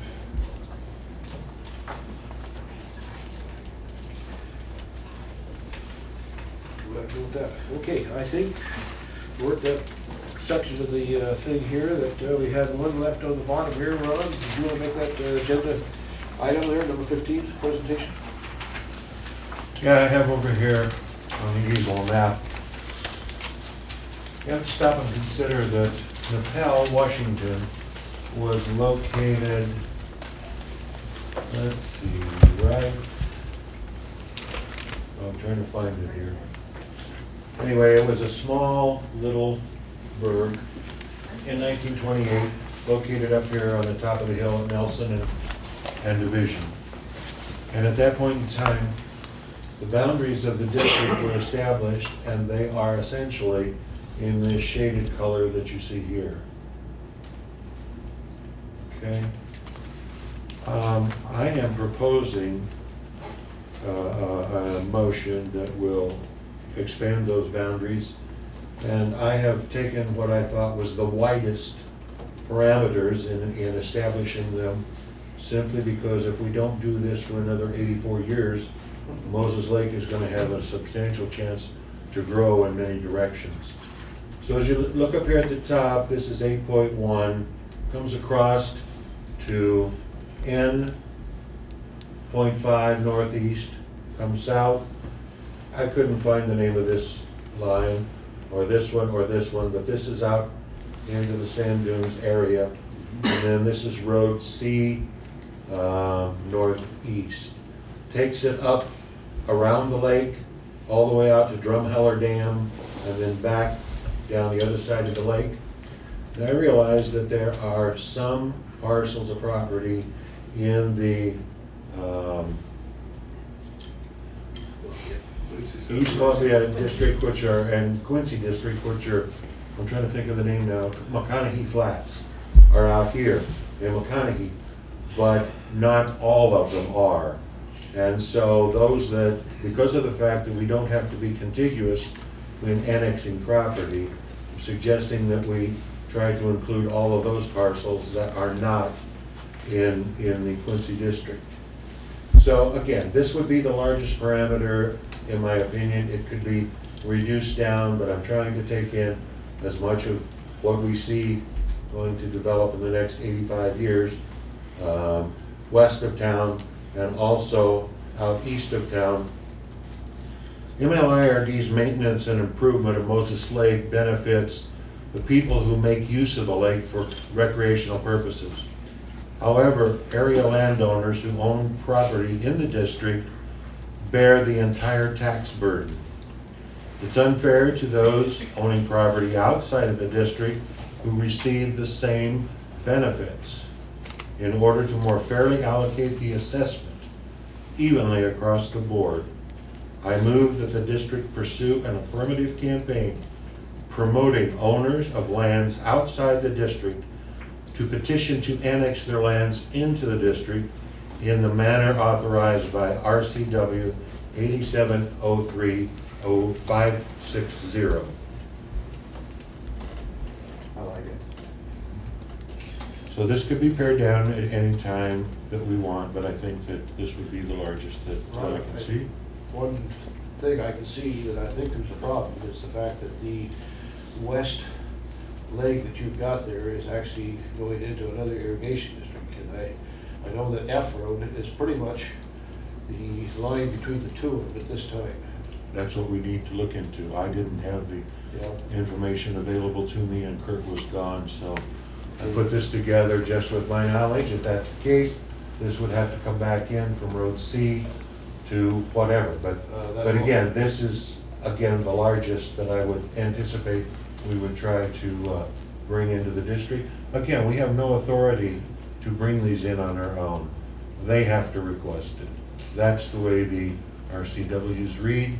So that's why the motion says to pursue an affirmative campaign promoting the annexation of these parcels. I would second it only after I see the boundaries in the right position. But I will not second it knowing that it's got... I haven't established the boundaries by my motion. Yeah, okay. Not established by the motion. Okay? Request them to look at, right?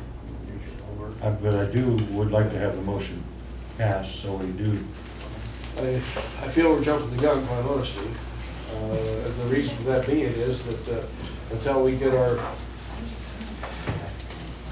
financing in order here, let people have a vote on it and make sure that they know that we're not going to jump it up.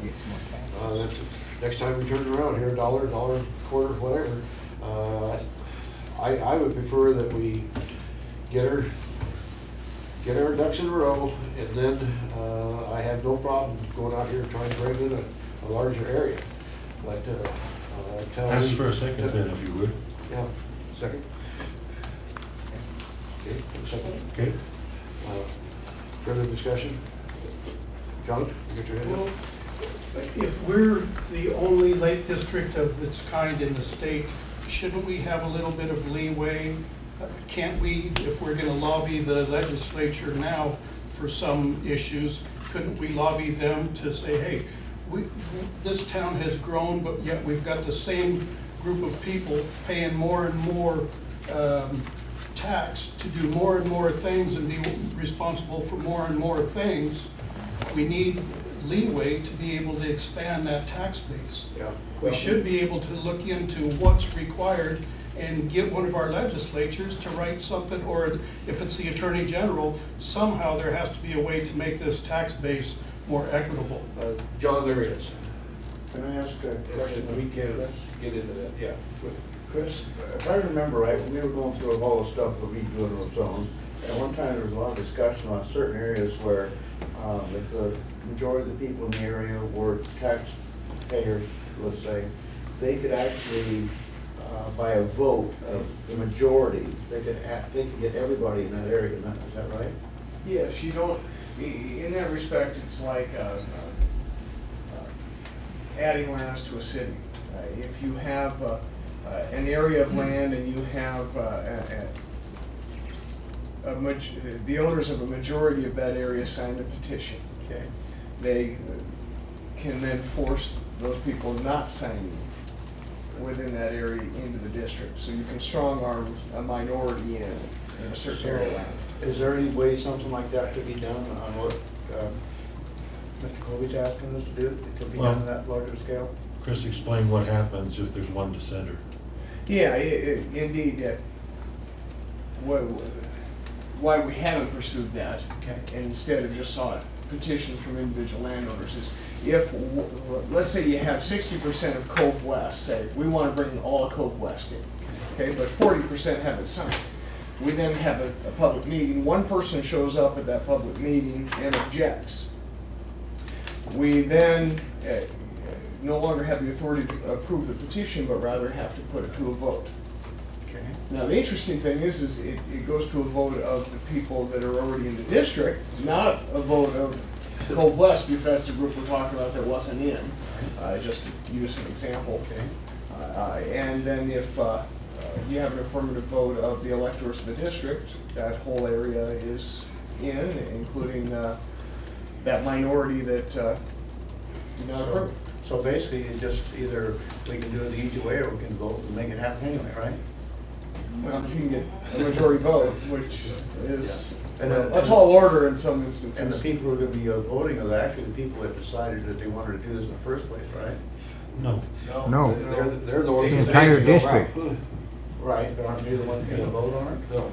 No. Everybody in the area. Just the people that are already in the district. That's what I'm saying. This group that is asking to be brought in, so, if we were to use the Cove West example, none of the people from Cove West get to vote on the issue once that petition is Unless they're already in. unless they're already in. It's the people that already belong, and I suppose you might be able to sell at that point on a campaign of spreading the tax burden. And once you get that petition signed, you might be able to get it passed. Well, Chris, I feel that if we get this knocked down to 50 cents, at that point in time, it's going to be a whole lot easier to sell to a new bunch of people. And if they know that they're not going to have to worry about it jumping back up to $1 without going to a vote of the people, I think that we'll have a much easier job selling it. And not that we can't start looking into the boundaries and start looking into what areas could be taken care of here. But I think we're a little premature on the trust of the people, especially if we go out here and have the rest of the people vote it in. Okay, Russell, can you repeat your motion so I can understand what if I'm done? I move that the district pursue an affirmative campaign promoting owners of the lands outside of the district to petition to annex their lands into the district in the manner authorized by 8703-560. Okay, so what do you think are chances of this actually happening? I don't, well, it's slim to none at this point, but we've got to start somewhere. So, now, when you're talking about a campaign, what do you think we're gonna be doing? We talking about letters out to people, or what are we gonna? That would be part of it, I'm sure, but this again is just a motion to set the workings into place, that's all it is. Okay. I'll second your motion. If that's what we're. Okay, I just wanna make sure I understood what he's talking about, so yeah. Because we do need to increase our salaries at Luther by Brook. Chris? Well, it's a good idea to move towards that goal, but if you know that you're not going to get any benefit from it, and it's very unlikely that there's going to be a group that will say, yeah, we want to pay more taxes, you know, until we get things going good and the taxes so they're a little more stable and they're not going up and down so much. I mean, you're spinning your wheels if you already figure you're going to lose. Why go to something you're going to lose until, you know, make a project that you think you're going to win, you know? I mean, if it's slim to none, what are you going to gain? Gotta start somewhere. Start somewhere. I think you have to start somewhere, and you've got somebody right here, Donald H. and Doreen McGraw, that petitioned to come into the district, and that's without you even going out and asking for that. So I bet you, if you went out, because they want a voice, right, okay, thank you. People are listening to the MLIRD and their elections and their, you know, you guys are out there now, okay? So there are probably people that would like to vote, and maybe they think it's not too big of a deal. So, you know, obviously these two people have put in, I think, 4 parcels here, so now they have 8 votes. So, you know, there could very well be, and I don't think Ron's asking, at least right now, for any money or any just let's start an initiative is basically what he sounds like he's saying. So I think it's a great thing to start. I mean, where you go with it in the next year or 2 or 3, you know, but why not ask people to come join the MLIRD? Okay, question? All in favor, say aye. Aye. Opposed? No. I just feel it's premature. I'm not against the idea, I'm not against increasing the base out here, but I just think we're lower. I'd like to see us have something a little stronger to present before we have to start trying to push it. One other agenda item included here, if I may. Sure. MLIRD, like other legal entities, relies upon people for continuity of purpose, institutional memory, and efficiency. The best record exists in the minds of those who are involved in the process. It is advisable to have enough people serving in a director's capacity to adequately oversee the activities and governance of any organization or agency.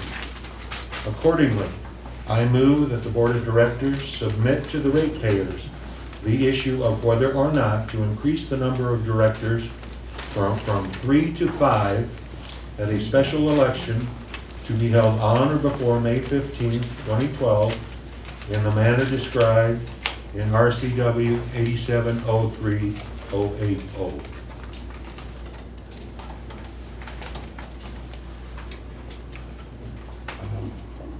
Is there a second? That's it. I think we need 5 directors, and I think it's time to move on that. We're talking about expansion and growth. Well, would like I to think see- we're premature on the expansion. I would like to see 5 people sitting on this board, and I would like to take it to the ratepayers to see if they're in agreement with things. Any other motions to come before the board? If not, I'd like to go into executive session. You can ask for a second. It hasn't been seconded. Well, ask for a second, would you? You were shaking his head no, so I assume that was a no. Okay. John? Well, I'd like to thank the board for taking the time to, if I remember Robert's Rules of Order, a meeting like this is called a committee of the whole. And it's when the board opens it up to general discussion and participation from everybody, as long as reasonable respect is included in the night's proceedings. And I'd like to thank you guys for opening it up to, there's been a lot of contentiousness, a lot of grumbling under the breath, a lot of rolling of the eyeballs, but people for the first time have been able to participate, ask questions, make comments, and participate. We're the ones paying the bills here. So to be locked out of participation through the last few years is a pretty lousy way to have representative government. So to at least be able to participate, I'd like to commend you for giving us that opportunity tonight. Well, I hope we keep it open. I realize we're running late, but we did cover a lot of areas here tonight. And Please come back. John, I would like to say, if I might. Sandy had her hand up here. Well, I think it's always been an open public meeting. Well, it's been open, but participation has been lacking. Well, I can almost say participation in the last few years, but I've been to some of these meetings years ago, and anytime anybody wanted anything to say, they raised their hand, they stood up and they gave their name and they voiced their issue. And I think we're all here tonight for the very same reason. We're here for the lake, for Moses Lake. I was born and raised here. I love this town. I think tonight there was lots of grumbling, as you said, lots of undertones. I look at the board, I think they're doing a fine job. Mick is new. I think we need to give him a chance. Give him the benefit of the doubt. He's got new ideas.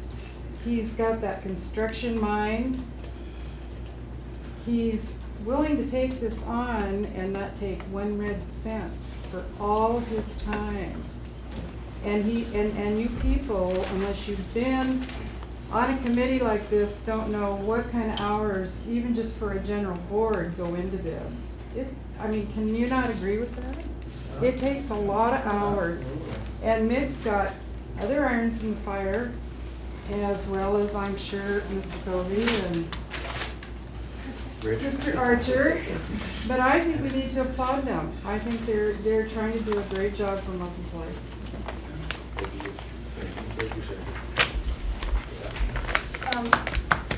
I've been to lots of meetings in the last year with different board members, and I appreciated the professionalism, the agenda.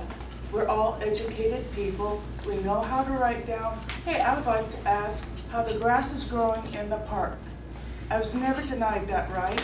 I never had to say, how come you're not listening to me? How come you're not listening to I wasn't obnoxious, I took my turn, Mr. Covey addressed me, mission accomplished.